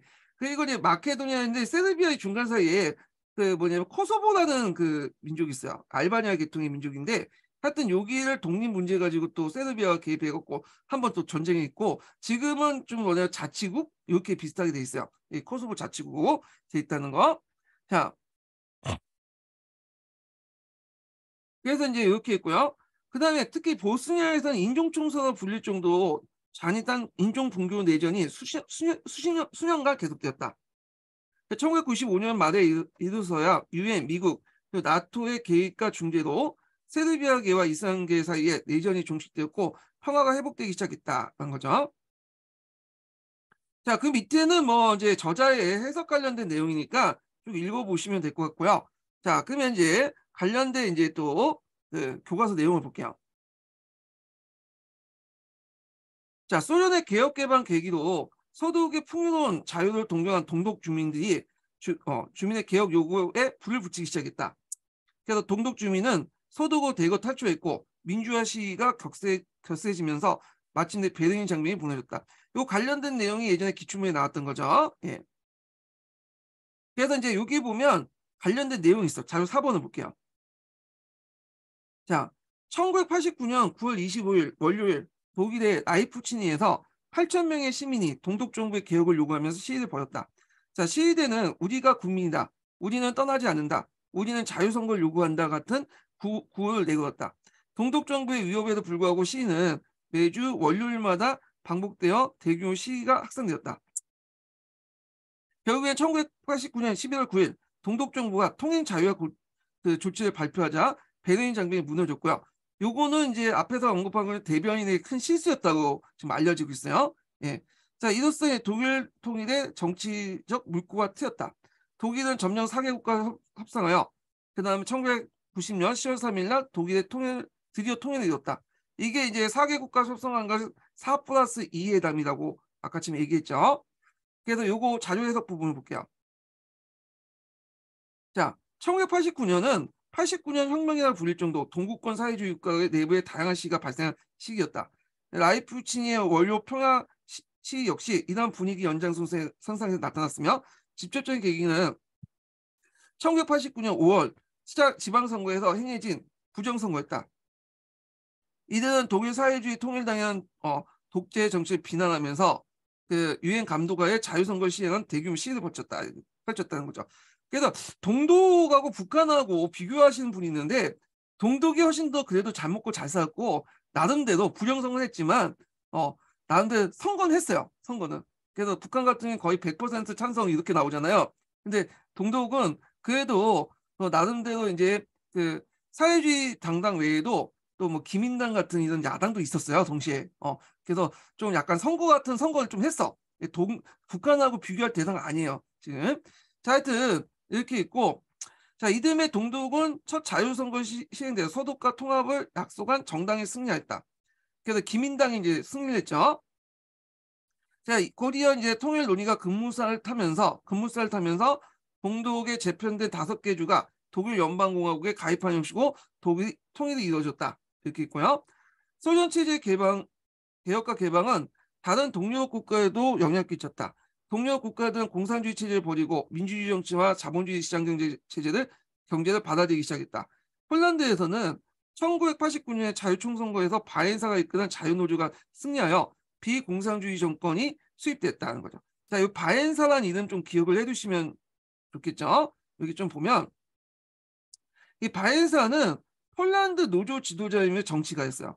1966년 그다스크의 내닌 그 조선소 정기공이 되었고, 그리고 그 다음에 1980년 파업때 정부 노사 합의 체결에 성공하여 동유럽에 처음으로 공인된 자유노조를 설립했다. 이렇게 있죠. 예. 자, 이게 그다스크가 뭐냐면, 그다스크가 그 예전에 단cin이 있죠. 단cin이에요. 단cin이가 이제 폴란드로 이름 넘어가면서 이름이 바뀐 건데, 자, 하여튼 자, 이후 폴란드의 정치 체제가 바뀐 뒤 1990년 12월 총선거에서 대통령 당선됐다. 이렇게 있고요. 같은 해 헝가리도 다당제와 위의 민주주의를 받아들였다. 헝가리 같은 경우에는 이게 공산당 내에서 개혁을 한 거죠. 한편 루마니아에서는 민주화 운동을 이끌었던 독재자 차우세스크가 처형되기도 했고, 체코슬로바키아는 하벨이 이끄는 시민강장을 중심으로 민주화 운동이 전개됐고 하벨이 대통령이 되었다. 자, 이로써 이제 동유럽의 사회주의권이 붕괴되면서 냉전 체제가 종식되었다. 이렇게 있고요. 자, 탈냉전 시대에 동유럽 각국에서 민족주의가 거세게 분출하여 새로운 갈등과 분쟁이 발생됐다. 그래서 이제 민주화 이후에 체코슬로바키아가 체코공화국과 슬로바키아 공화국 분리되었고, 유고슬라비아에서도 연방 각 공화국의 분리 독립 요구가 거세졌다. 그래야 1991년 슬로베니아, 크로아티아, 마케도니아가 독립했고, 이듬해 보스니아 헤르체고비나가 독립하여 사실상 유고슬라비아 연방이 해체됐다는 거죠. 자, 여기 보면 이제 해설 내용을 볼게요. 동유럽은 민족주의 도입기에 여러 제국의 지배를 받았기 때문에 이후 수입된 독립국가의 경계와 민족의 경계가 서로 일치하지 않았다. 이에 민족 간의 갈등이 점차 심해졌고, 다수 민족이 소수 민족을 탄압하거나 학살한 형태의 분쟁이 발생했는데, 대표적인 게 이 보스니아 헤르체고비나 지역에서 일어난 인종 학살 사건이 대표적인 거죠. 자, 그 다음에 이제 다른 교과서 내용을 볼게요. 미래인 교과서. 자, 미래인 교과서 이제 관련된 내용이 있는데, 요거는 뭐 중국어니까 좀 넘어가고, 이게 없네. 네, 여기 있네. 자, 요거 하기 전에 두 번째 인증번호 알려드릴게요. 두 번째 인증번호는 11번입니다. 네, 두 번째 인증번호는 11번이에요. 11번. 자, 독일과 동유럽 사회 변화 볼게요. 자, 동독 주민들이 서독과의 경제 격차를 커지자 서독으로부터 탈출을 감행했고, 통일과 민주화를 요구했다. 그 결과 동독에서 여행 자유화 정책이 발표되면서 그 당시 이제 이를 계기로 그 당시 베르린 장벽이 붕괴되었다. 자, 이듬해 동독에서 첫 자유 총선거가 시행됐고, 통일 논의가 활발히 전개되어 동독이 독일 연방에 가입하는 방식으로 통일이 이루어졌다. 자, 소련과 동독 외에도 동유럽 각국의 개혁의 요구가 분출되는데, 폴란드에서는 자유총선에서 레흐 바엔사가 그 당시 이끄는 자유노조가 승리하여 비공산당 정권이 수립됐으며, 헝가리에는 다당제가 도입됐고 대통령제를 구정한 헌법이 마련됐다. 그 다음에 체코슬로바키아에서는 그다음에 바츄로프 하벨이 주도하는 민주화 운동으로 공산당 정권이 무너지고 공화정이 수립됐고요. 티토를 중심으로 독자 노선을 걷던 유고슬라비아에서도 티토 사망 이후 민족주의가 대두되면서 각 공화국의 분리독립 운동이 요구가 많아졌다. 이런 내용들. 그 다음에 이제 비상교과서를 좀 볼게요. 비상교과서도 거의 비슷해요. 예. 그래서 뭐 각자 읽어보시고, 그 다음에 그 밑에 이제 뭐냐면 독일에서 불어온 변화의 바람. 근데 한번 읽어보세요. 예. 그래서 있고, 그 다음에 이제 넘어가서 천재교과서를 볼게요. 동유럽의 이제 민주화 운동 관련된 내용이 있는데, 요것도 비슷비슷하죠. 예. 그래서 여기에서 좀 눈여볼 게 뭐냐, 체코슬로바키아 관련된 내용인데, 요게 체코슬로바키아가 민주주의를 요구하면서 대규모 반정부 시위를 통해 헌법을 개정하고 공산당 정권이 붕괴됐는데, 이 1989년에 일어난 그 체코슬로바키아 혁명을 베벨 혁명이라고 해요. 베벨. 예. 이 베벨은 뭐냐면 그 뭐냐면 아 이게 원래 섬 그 베벨이 이제 뭐냐면 이제 옷감 이름이죠. 그 아주 부드러운 옷감이 있어. 예. 그래서 이걸 베벨이라고 하는데, 그러니까 옷감의 종류 중에 하나예요. 예. 그래서 이제 체코슬로바키아에서 일어난 비폭력 민주혁명을 이끌어서 베벨 벨벳 벨벳은 체코스로바키아 평화로운 뜻이다. 근데 이거 옷감 이름이야. 옷감처럼 부드러운 게 있어. 옷감. 예. 그래서 하여튼 있는데 그 무혈혁명이라는 이름으로 벨벳 혁명이라고 해요. 벨벳 혁명. 예. 그래서 이제 이렇게 부드러운 혁명이다. 이렇게 좀 보시면 될 것 같고요. 예전에 제가 여자친구가 이 벨벳을 되게 좋아했어. 벨벳 짝기부터 해갖고 벨벳 옷 같은 걸 되게 좋아했거든요. 기억이 나네 이거. 예. 자, 그래서 이게 있고 요 벨벳 혁명을 좀 기억을 해두시고 명칭을. 예. 자, 그 다음에 독일 통일 관련된 내용을 볼게요. 자, 동독에선 서독의 풍요와 자유를 동경하는 주민들이 늘어나고, 그 다음에 경제 불안과 공산당 일당 독재를 비판하는 시위가 계속되었다. 그런 중에 헝가리가 오스트리아의 국경 일대 철조망을 제거하자 약 20만 명의 이상의 동독 주민들이 오스트리아를 거쳐서 서독을 탈출했다. 자, 이를 계기로 동독 내에서 반정부 시위가 본격화되고 결국 호네크가 동독 공산당 서기장이 호네크가 동독 공산당 서기장이 사퇴했다. 네, 호네크 동독 공산당 서기장이 사퇴했다. 그리하여 12월 동베르린에서 대규모 시위가 벌어져 동서통일의 경계선과 베르린 장벽 일부가 민중들에 의해서 무너졌다. 다음에 동독에서는 자유총선거에서 서독 앞에 도입, 조속한 통일을 주장한 독일 연맹이 승리했고, 동독이 서독을 편입한 형태로 통일됐다. 자, 독일 연맹 좀 기억을 해두시면 될 것 같아요. 예. 그래서 이제 기민당, 그 동독의 기민당 있죠? 그 중심으로 한 그 동맹 형태, 그 연맹 형태가 독일 연맹인데, 하여튼 이렇게 좀 기억을 해주시고. 자, 그 다음에 이제 뭐 이렇게 있는데 뭐 그 활동에서 정체성과 상호 존중 있는데 한번 각각 읽어보시고. 예. 자, 그 다음에 넘어가서요. 중국의 변화와 관련된 내용인데 이 부분은 중국사 할 테니까 넘어갈게요. 자, 이건 중국사 할 때 좀 읽고. 자, 여기부터는 이제 탈냉전 시대 세계 질서 재편 관련된 내용이에요. 그래서 이제 여러 가지 국제적 분쟁 관련된 내용인데 요것도 여러분들 이제 좀 기억할 필요가 있어요. 요 관련된 내용이. 예. 그래갖고 이제 요건 예전에 그냥 안 읽고 그냥 넘어갔는데 이후 통합 외에는, 근데 최근에 이제 이런 시사적인 문제가 좀 많이 나오더라고요. 니우 회담 같이. 그래서 요런 것도 한번 다 꼼꼼히 읽을 필요가 있어요. 이게 나올 수가 있어. 나와도 뭐 어려운 문제는 안 나올 것 같고 교과서 수준에서 이제 나올 것 같긴 하거든요. 그래서 이제 좀 볼게요. 자, 탈냉전 시대의 이제 세계 질서 재편 관련된 내용을 이제 보겠습니다. 냉전이 끝남에도 불구하고 세계 각지에는 크고 작은 갈등이 계속되었다. 갈등은 종족, 인종, 종교, 영토 등 다양한 원인이 뒤엉켜 인류 공존과 세계 평화를 위협하고 있다. 자, 동유럽의 옛 유고슬라비아 지역에서는 연방이 해체되면서 종교 차별의 적대감이 불거졌고요. 그래서 종족 청소라고 용어가 만들어질 정도로 대규모 학살이 벌어졌다. 그래서 그 관련된 보스니아 내전이 있죠. 1991년 6월에 사회주의 유고슬라비아 연방의 구성공화국이었던 슬로베니아와 크로아티아가 연방의 탈퇴와 독립을 선언하자 세르비아가 이를 막으려는 과정에서 생겨난 분쟁이다. 이렇게 보시면 될 것 같아요. 자, 아프리카 루안다 역시 이런 종족 간의 내전이 이제 발발하자 그 당시 뭐 투치족하고 후투족하고 막 싸우잖아요. 반발하면서 수백만 명에 달하는 희생자가 발생했다. 한편 서유럽 각국에서 대규모 난민과 이민자가 유입되면서 다문화 다인종 사회로 전환하는 가운데 인종주의가 다시 고개를 들고 있다. 그래서 그 당시 이제 지금도 그렇지만 서유럽 각국에 뭐 시리아 난민이라든지 등등 해갖고 많은 난민이 들어오게 되잖아요.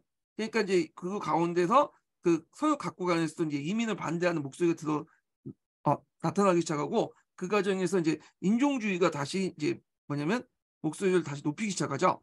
그래서 우파 정당이 이제 지금 집권하는 또 배경이 되기도 하고요. 자, 종교적 갈등도 세계 평화를 위협하는 중요한 요인이다. 특히 이제 카슈미르 지역 같은 거 있죠. 어, 요 인도에 편입되면서 발생한 카슈미르 분쟁이 있죠. 그래서 이거 있는데, 자, 인도와 파키스탄이 분리 독립될 당시 다수의 이슬람교도 구성된 카슈미르 지역을 그 당시 주민들 반발에도 불구하고 인도 지역으로 강제 편입시킨 거죠. 그래서 결국에는 양국 간 두 차례 가는 전쟁이 일어났고 그 무력 충돌이 계속되고 있다. 그래서 인도와 파키스탄이 각각 핵무기를 가지고 있었던 이유로 이런 카슈미르 분쟁을 통해서 인도가 먼저 가지니까 그에 대응처에서 파키스탄이 이제 자체 핵무장을 갖게 된 거죠. 예. 자, 최근에는 9.11 테러로 대표하는 기독교 세계와 이슬람 세계 사이의 갈등이 심화됐고, 특히 이슬람 국가 IS 있죠. 테러가 유럽 구호세력의 움직임을 불러일으켰으며 종교적 갈등을 확대시키고 있다는 거죠. 이 IS 세력들은 2014년 6월에 이라크의 제2도시 모술까지 점령했고, 이라크와 시리아 군사기지를 손에 넣으면서 정부군보다 더 많은 전투 장비를 보유하고 있다고 했는데, 이것도 이제 지금은 거의 진압됐죠. 예, 진압돼 갖고 이제 다 회복됐고 지금은 이제 조그만 세력으로 떨어졌어요. 예. 그 밖에도 이제 해안 자원의 중요성 때문에 바다를 둘러싼 영토 분쟁이 역시 끊이지 않고 있는데 러시아와 일본의 쿠린 열도 분쟁. 예. 그래서 이제 러시아가 이제 2차 세계 이후에 일본의 그 북방 4개 도서를 있죠. 4개 도서를 꿀꺽했잖아요. 쿠린 열도 4개 도서를. 그래서 지금도 가지고 있는데 일본이 그거 돌려달라고 징징대고 있죠, 지금. 예. 그다음에 중국과 일본의 센카쿠 열도, 예, 그 분쟁. 이 센카쿠 열도 분쟁은 나중에 좀 다시 할게요.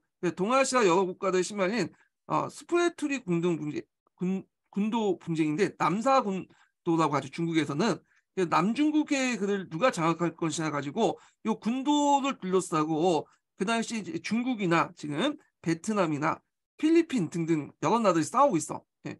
그래서 하여튼 그 중국이 여기를 완전히 장악하기 위해서 여기 인공섬을 만들고 그러는데 요 지역을 장악해야지 동중국해 지역을 이제 남중국해 지역을 장악할 수 있어요. 여기가 중요한 뭐냐면 해상 교통의 요지죠. 요 부분은 동아시아 교과서 할 때 좀 읽어볼게요. 그 다음에 이제 여기 보면 아일라 쿠르리 비극과 난민의 위기인데 한번 읽어보시고요. 예. 그 다음에 이제 지역화 분류의 움직임을 좀 볼게요. 자, 2차 세계대전 이후에 세계화가 가속화되면서 새로운 지역화, 분류화 현상 등이 나타났다. 그래서 유럽 연합을 비롯해서 세계 각지의 지역 차원의 경제활동 협력체들이 활발하게 결성되었고 1967년에 동남아시아 국가연합이 창설되고 그다음에 1989년 아시아 태평양 경제 아펙이라는 거 있죠. 예, 경제협력체가 출범했다. 에이펙이죠. 에이펙. 예.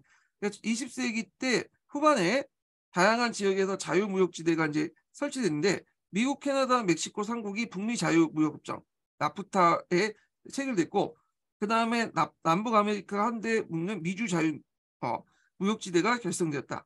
그리고 동남아시아 국가들도 유럽 통합과 미주 통합에 대처하기 위해서 아세안 무역지대를 창설했다. 자, 이러한 경제의 지역화, 분류화에 말미암아 정통적인 국민국가 경제가 약해지고 국제협력이 증진됐다.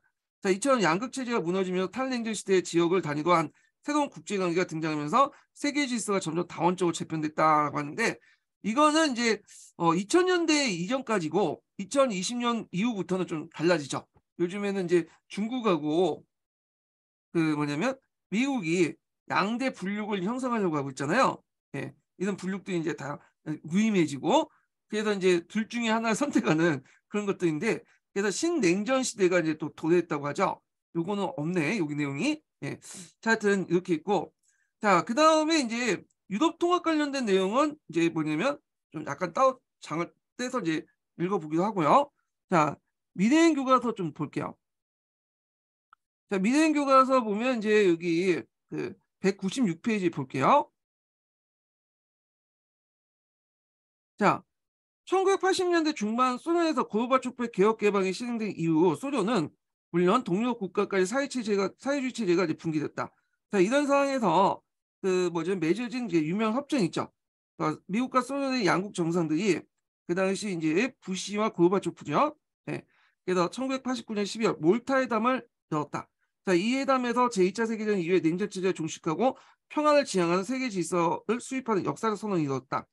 자, 여기 몰타회담이 유명한데 몰타는 지중해에 있는 조그만 섬나라죠. 예. 거기에서 이제 모여 갖고 미소 간의 어떤 합의를 본 거야. 자, 주된 논쟁은 동유럽의 변화, 미국과 소련의 군비 축소, 경제 협력, 남미와 중동의 지역 분쟁 해소 등이 있었다는 거죠. 그래서 몰타의 미소 정상회담 주 내용이 있죠. 예. 그래서 이제 탈냉전 시대가 전개되면서 탈냉전 시대라는 용어에 대한 설명이 그 옆에 있죠. 그래서 미국 중심의 자본주의와 소련 중심의 사회주의 간의 이념 대립과 군사적 대립이 종식된 이후에 그 시대를 말한다. 자, 이후 각국은 자국의 이익 추구에 관심에 초점을 두고 이들을 위해 경제 외교 정책을 마련에 몰두했다. 이렇게 있죠. 그래서 이제 전개되면서 자본주의와 사회주의 이념 대립이 완화되었지만 새로운 대립과 갈등이 나타났다. 그래서 세계 여러 지역에서 이념을 넘어 이제는 민족, 종교, 인종, 영토 등 다양한 원인으로 갈등과 분쟁이 끊임없이 일어나고 있다. 그러니까 그동안 강대국대 이해관계에 얽혀 억눌렸던 대립이 포면화되기 시작한 것이다. 또한 세계 각국은 공통된 이념이 아닌 자국의 이익을 최우선시하는 경제 외교 정책을 취하고 있다. 한편 우리나라도 동유럽 국가의 관계 개선, 국방 정책이라고 하죠. 시작으로 소련, 중국, 베트남과 수교했다. 하지만 탈냉전 시대에도 여전히 한반도의 분단은 종식되지 않았다. 여기 밑에 이제 아프리카 그 분쟁 등이 있어요. 한번 읽어볼게요. 자, 2차 세계대전 이후 아프리카 국가들은 독립국가를 건설하고자 했다. 1951년 리비아가 이탈리아부터 독립하는 시작으로 40년 동안 40개 나라가 독립하였다. 그러나 식민지배 당시에 아프리카를 효율적으로 지배하기 위해 그 제국주의 국가들이 실시한 차별 정책과 독립 후 자원을 둘러싼 그 유럽 국가들 개입으로 분쟁이 지속됐는데 이걸 이제 뭐라고 자원의 저주라고 하죠. 그래서 아프리카의 여러 나라들 보면 석유라든지 천연가스라든지 그다음에 다이아몬드라는 같은 그 많은 천연 그 자원도 있는데 요 자원은 있는데 자원을 개발 못해요. 석유 같은 거 정제를 해야 되는데 시추도 못하고 정제도 못하고 그러다 보니까 이제 서양의 여러 세력들이 개입을 해갖고 자신의 이권을 이제 챙기려고 하고 그 과정에서 그 이권을 대변한 군불 세력들이 지네끼리 치고받고 싸우면서 뭐냐면 내전이 일어나고 결국에 그 많은 석유나 천연가스, 다이아몬드가 있음에도 불구하고 못 먹고 못 사는 그런 처지로 떨어지게 되죠. 예. 자, 벨기에로부터 독립된 루안다에서는 다수의 후투족이 식민지 당시 자신을 차별한 것을 보고 소수의 투치족 사이에 이제 뭐냐면 억압하면서 분쟁이 발생해 많은 사람이 희생되었다. 그래서 1962년에 독립을 이룬 뒤에 이 루안다는 소수의 투치족의 권력을 장악하고 후투족을 통치하면서 두 종족 간의 대립이 이제 드러나기 시작한 거죠. 예. 그래서 이제 이렇게 했고, 자, 벨기에로부터 독립된 콩고는 권력을 장악한 독재 정권과 민주화 세력과의 대립으로 내전이 시작되고 많은 희생자가 나타났고 또 금과 다이아몬드 같은 개발에 둘러싼 이권, 외국 기업의 개입 등을 얽히면서 분쟁이 지속됐다. 그래서 이것을 자원의 저주라고 한다. 이렇게 보시면 될 것 같아요.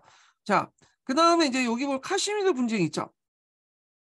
한번 볼게요. 인도는 급식한 종교 갈등으로 영국부터 독립할 당시에 종교에 따라 인도와 그 다음에 파키스탄으로 분리되었다.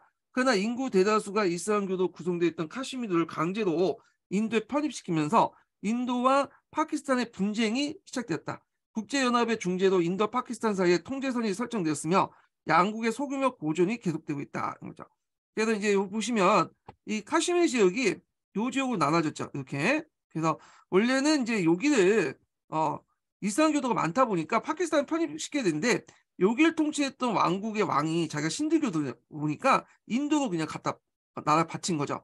그러다 보니까 여기에서 이제 여기에서 주민들이 반란이 나고 이 반란을 하는 과정 내전으로 번지게 되는데 이때 파키스탄이와 인도가 개입을 하면서 파키스탄 인도 전쟁이 된 거예요. 그래서 이제 두 개의 통제선을 이제 한 개의 통제선을 가지고 이제 나누죠. 인도형 자무 카슈미르와 자무 카슈미르와 파키스탄 아자드 카슈미르 이렇게 나눠지게 되죠. 근데 이게 갑자기 중국이 왜 들어갔냐 하면 중국이 카슈미르 지역의 한 10% 정도를 가지고 있어. 이거는 인도하고 이제 뭐냐면 그 중국 간의 국경선 분쟁하고 또 연결돼 있거든요. 이게 그래서 이제 그 당시 중국하고 인도는 원래 국경선을 맞닿아 있지 않죠. 여기 보시면 알겠지만 이쪽이 티베트 지역이에요. 원래는 티베트하고 뭐냐면 인도 간의 국경선 분쟁이었어요. 처음에는요. 예, 티베트하고 인도. 그래서 이때 이제 인도의 식민장관이었던 맥마흔이라는 사람이 있어.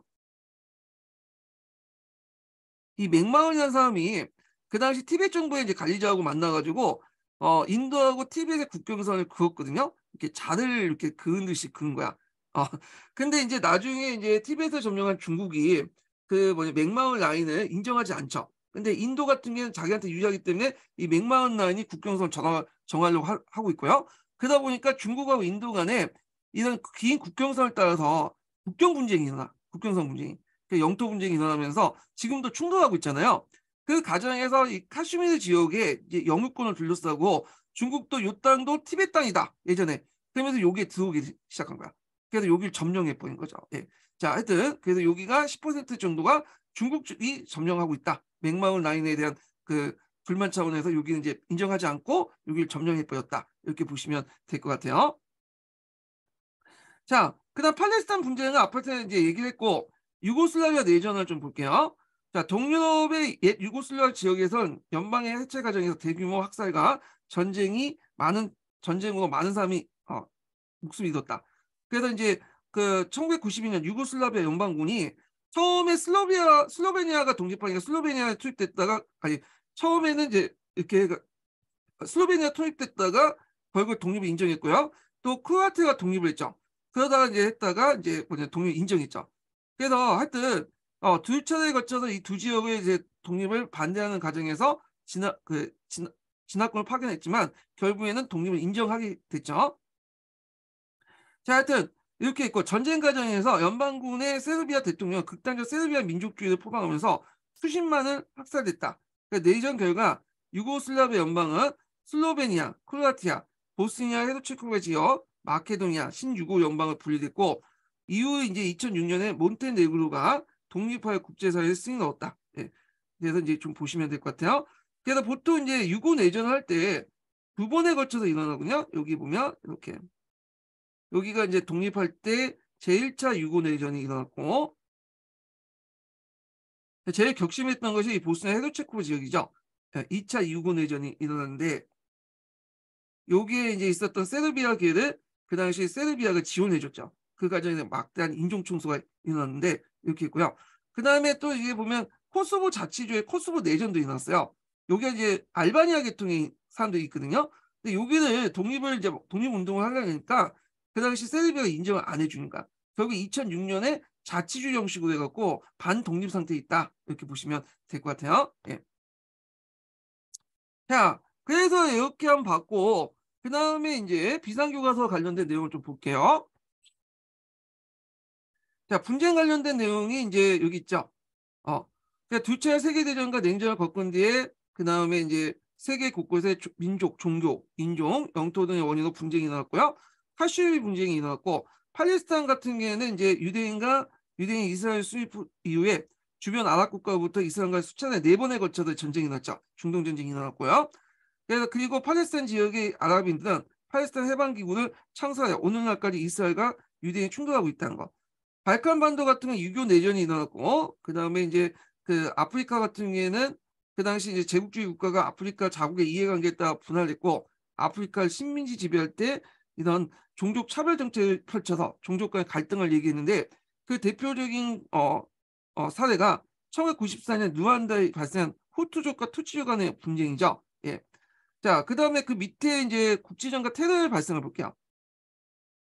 세계 여러 나라에서 다양한 원인으로 국지전이 발생했다. 소련의 침공으로 시작된 아프가니스탄 내전은 미국, 중국, 이란 등의 개입으로 국제적 양상을 띠고 전개되었다. 자, 이란, 이라크는 이슬람 혼걸 둘러싼 종파 문제. 이란은 이제 뭐냐면 여러분도 알다시피 시아파의 맹주국이죠. 그다음 이라크 같은 경우에는 이라크는 45대 55 정도의 비율이야. 그러니까 시아파가 다수고요. 수니파가 이제 소수거든요. 예. 근데 수니파 정권이 있었죠. 후세인이 수니파 정권이잖아요. 자, 하여튼 이 이란 이라크 전쟁은 이슬람을 둘러싼 종파 문제와 이란이 그 당시 이제 호메이니가 집권에 있었잖아요. 그래서 이제 이란의 반서구 노선에 대한 미국의 견제 등 복합적인 원인이 됐다. 그래서 이라크 이란 전쟁할 때 미국이 이라크를 지원해줬죠. 네. 그래서 하여튼인데 8년간 지속된 전쟁의 경제가 악화된 이라크는 쿠웨이트한테 돈을 많이 빌렸잖아요. 근데 빚을 안 갖고 오히려 돈을 더 달라고 하니까 커달라고 하니까 쿠웨이트가 거부했거든요. 그러니까 쿠웨이트를 침공했고 그 이듬해 이제 미국을 중심으로 다국적군이 이라크를 공습해 걸프 전쟁이 일어났다는 거. 한편 2000년대 들어와서 테러의 발생 빈도가 증가하였다. 2001년 9월 10일 9.11 테러가 일어났죠. 뉴욕의 세계무역센터와 워싱턴의 국방부 건물 펜타곤에 항공기가 잇따라 충돌하여 많은 피해가 생겼다. 이 9.11 테러고요. 테러의 배후에는 이슬람 근본주의의 가격파인 알카에다가 지목되어 그 미국은 알카에다 속탕을 나섰고 그 과정에서 아프가니스탄을 공격을 하게 되죠. 자, 여기 뭐 근본주의와 관련된 내용인데 한번 볼게요. 자, 근본주의는 종교 경전의 내용을 절대로 따르는 걸 지향하면서 신앙의 근본적인 측면을 강조하는 종교운동을 가리킨다. 원리주의라고 부른다. 자, 근본주의자는 경전에 담긴 구조를 엄격히 지킬 걸 주장하며 그 내용에 오류가 없다고 믿기 때문에 종교의 세속화를 비판하고 다른 집단의 배타적 태도를 취한다. 그래서 이슬람 근본주의라고 하지만 이슬람 근본주의 외에도 기독교 근본주의 등 그 여러 근본주의 있어요. 근데 근본주의 공통점은 뭐냐면 그 경전에 있는 내용을 절대적으로 믿는 거야. 시대적 변화에 따라 융통성 있게 해석해야 되는데 그걸 융통성 있게 해석을 안 하죠. 예. 그래서 이제 여러 가지 이제 문제점이 발생이 되는 거야. 현실에 맞지 않다 보니까. 예. 자, 거기에 보면 이제 세계 곳곳에 어떤 분쟁점이 있었나 이렇게 있는데 사실 문제는 이제 뭐냐 아까쯤 읽었으니까 루안다 대학살을 좀 볼게요. 자, 20세기 초 벨기에는 루안다를 식민지로 삼은 후 소수민족인 투치족을 우대한 방면에 인구 대다수를 차지한 후투족을 차별 대우를 했다. 이에 따라 투치족이 후투족을 지배하는 상황이 되어 두 부족 간의 갈등이 시작됐다. 자, 이들의 갈등은 독립 후에도 지속되며 1994년 후투족의 투치족 대학살로 폭발됐다. 이때 이제 뭐냐면 100만 명의 희생자가 발생했다. 이렇게 했고요. 그 다음에 유고슬라비아 이제 내전을 좀 볼게요. 자, 유고슬라비아 연방은 그리스 종교를 믿는 세르비아인, 그 다음에 이슬람교를 믿고 있는 알바니아인과 슬로브인, 그 다음에 기독교를 믿고 있는 크로아티아인 등 민족과 종교가 복잡하게 섞여 있다. 자, 이렇게 했는데 이 크리스토교보다는 이렇게 쓰면 이 그리스 종교는 막 크리스토가 아닌 것처럼 이렇게 비춰줄 수 있잖아요. 이건 표현이 좀 잘못된 것 같아. 이건 카톨릭이라고 해야죠. 카톨릭. 그래야지 정확하죠. 예. 자, 그리하여 이제 1990년대 연방이 해체되면서 민족 간의 전쟁과 갈등이 발생이 됐고 1992년 이슬람교도와 크로아티아 주도 보스니아 헤르츠고비나 지역에서 독립선언하자 연방을 제2차 유고 내전이라는 얘기예요. 네, 유고를 연방을 주도해온 세르비아인이 연방군을 동원하여 수만 명의 이슬람교와 크로아티아를 학살했죠.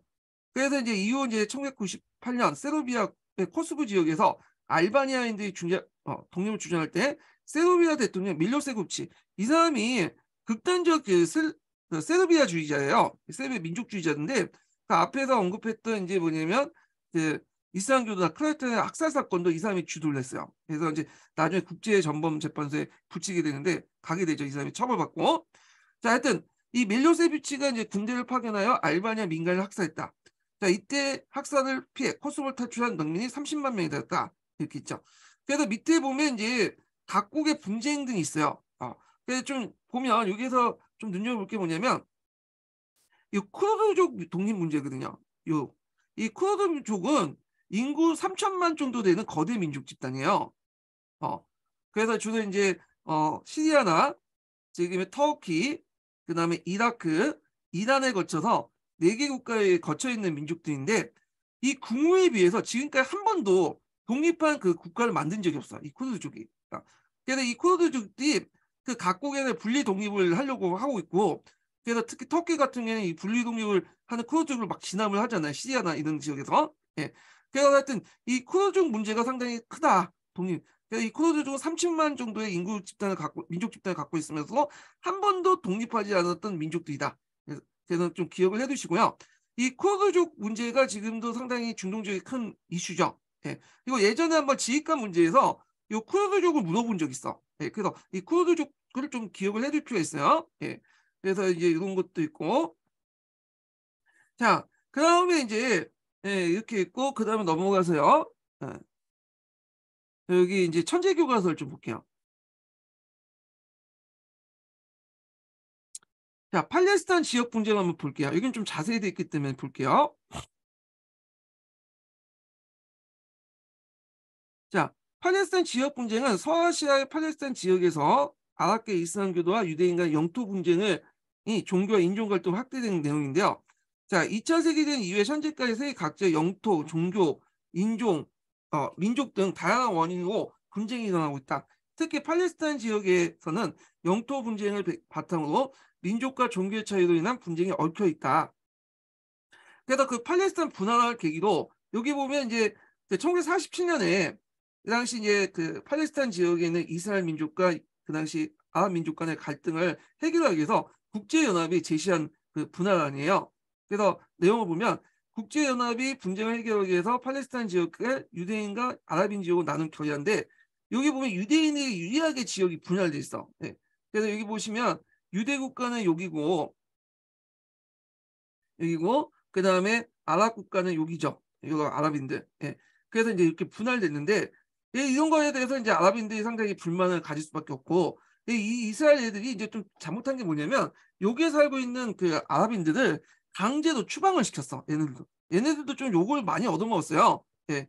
그래서 이게 그 중동 분쟁 자체가 꼭 이스라엘 편을 들 필요는 없어. 얘네들도 그 가정에서 그 뭐냐면 팔레스타인들을 막 탄압하고 죽이고 그랬거든요.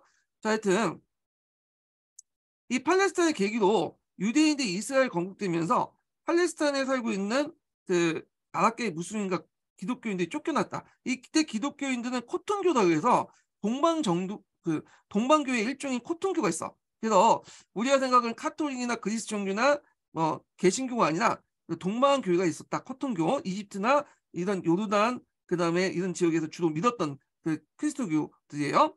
자, 결국 이스라엘 건국에 반대하는 주변 아랍계 국가들, 팔레스타인에 살던 아랍인 사이에 전쟁이 시작했고 4번에 걸쳐서 중동 전쟁이 일어났죠.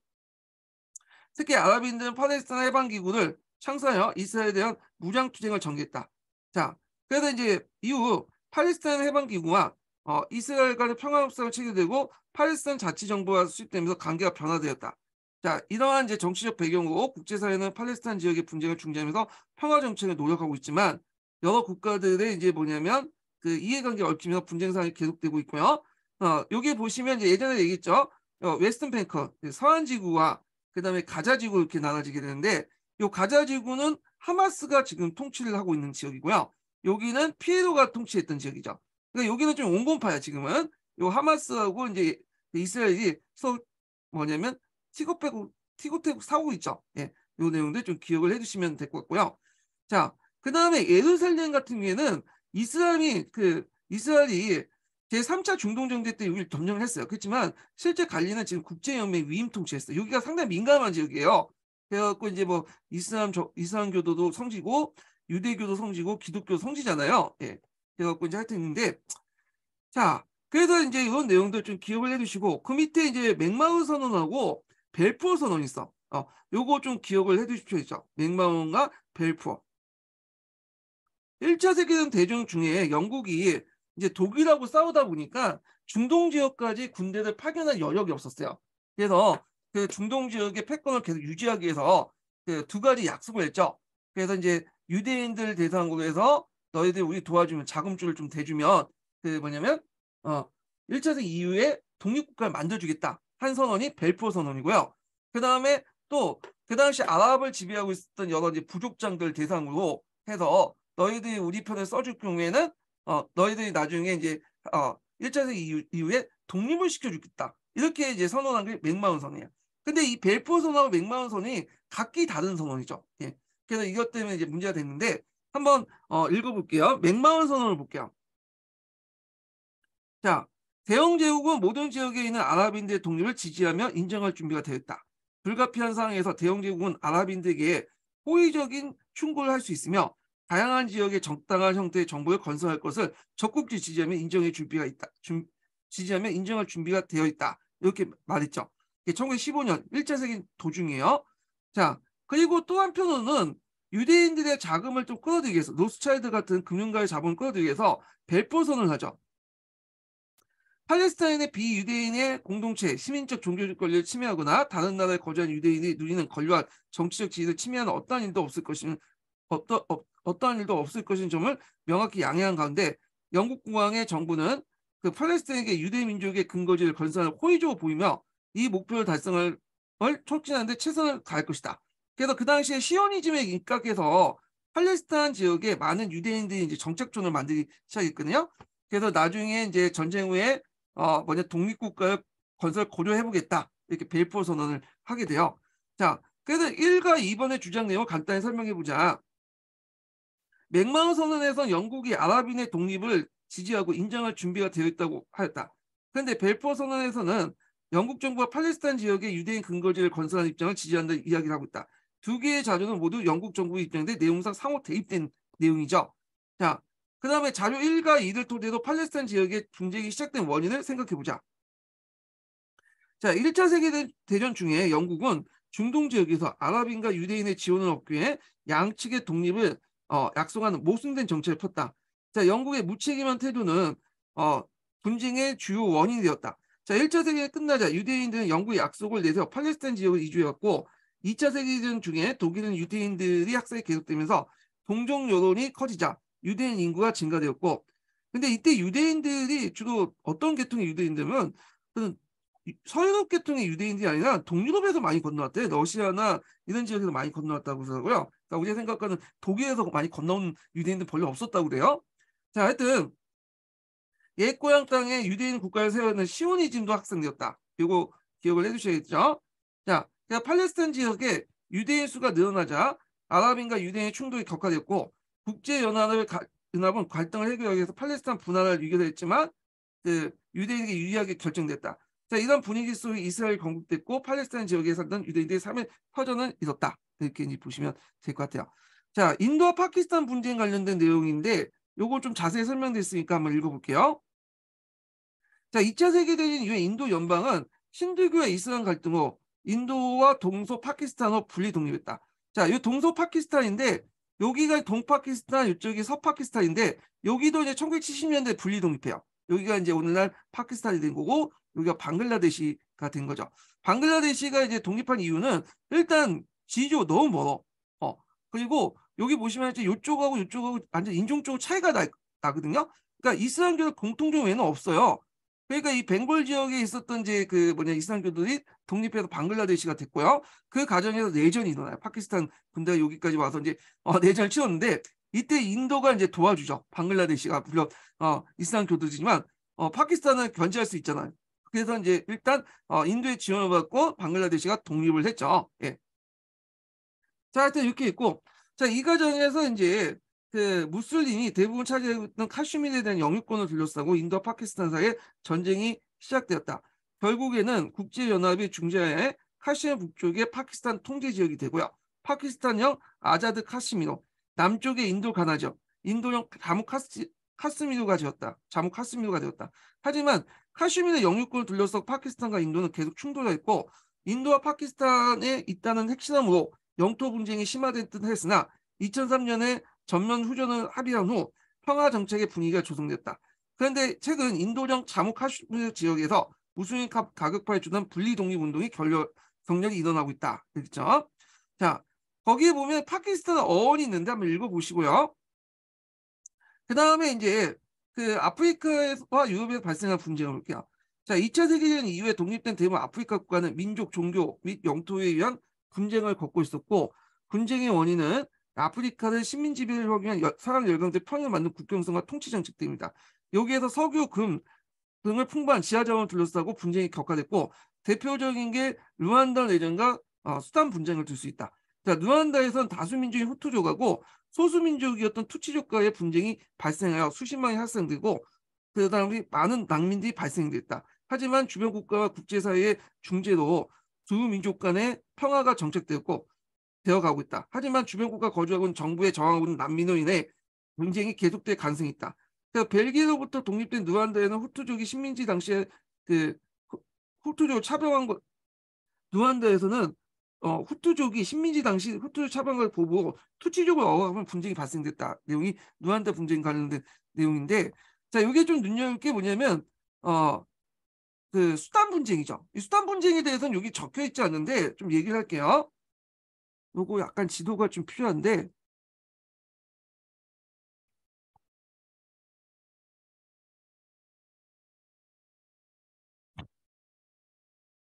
남수단을 한번 검색을 해볼게요.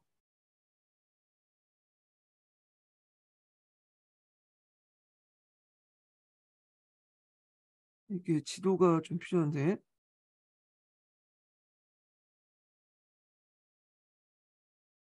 잠깐만요.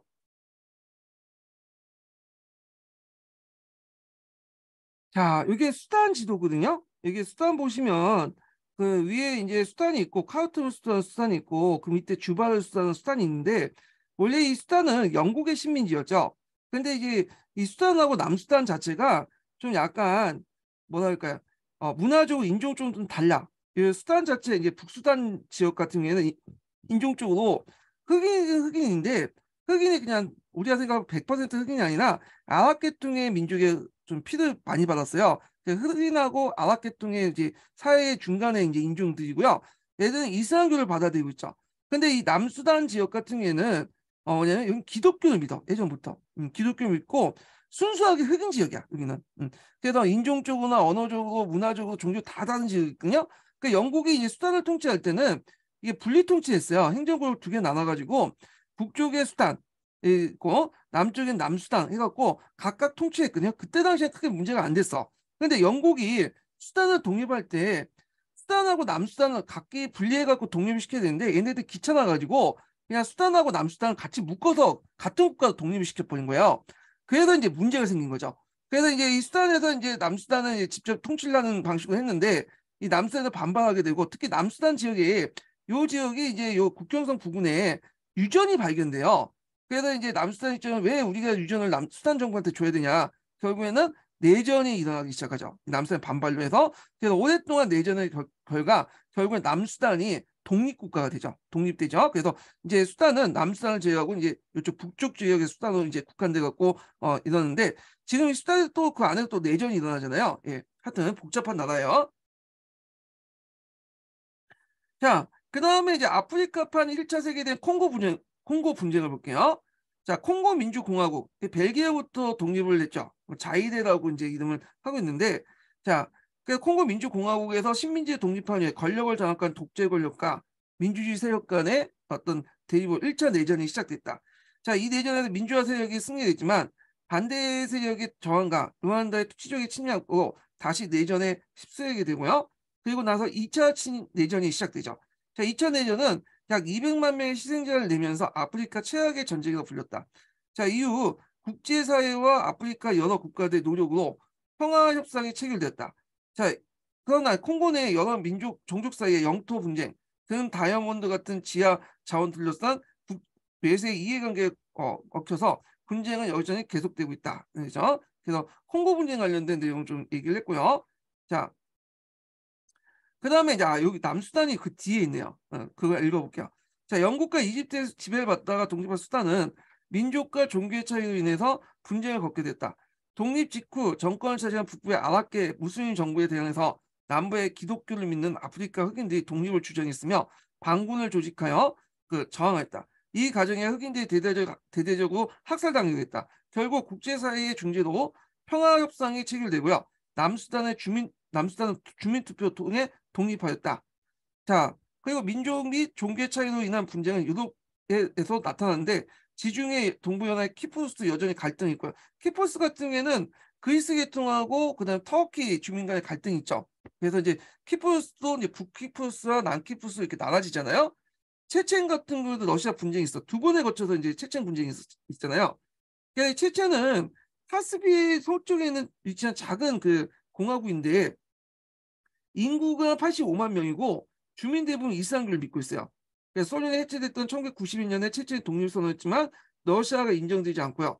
요게 왜 러시아 인정하지 않았던 게 뭐냐면 체첸에 뭐냐면 여러 가지 그 자원 보고들이 많아. 자원들이 많기 때문에 두 번에 거쳐서 체첸 분쟁이 났고 결국에 러시아가 체첸을 완전히 뭐냐면 그 반군색들 격퇴를 냈죠. 그래서 지금은 이제 러시아 공화국 안에 자치 그 공화국 남아 있죠.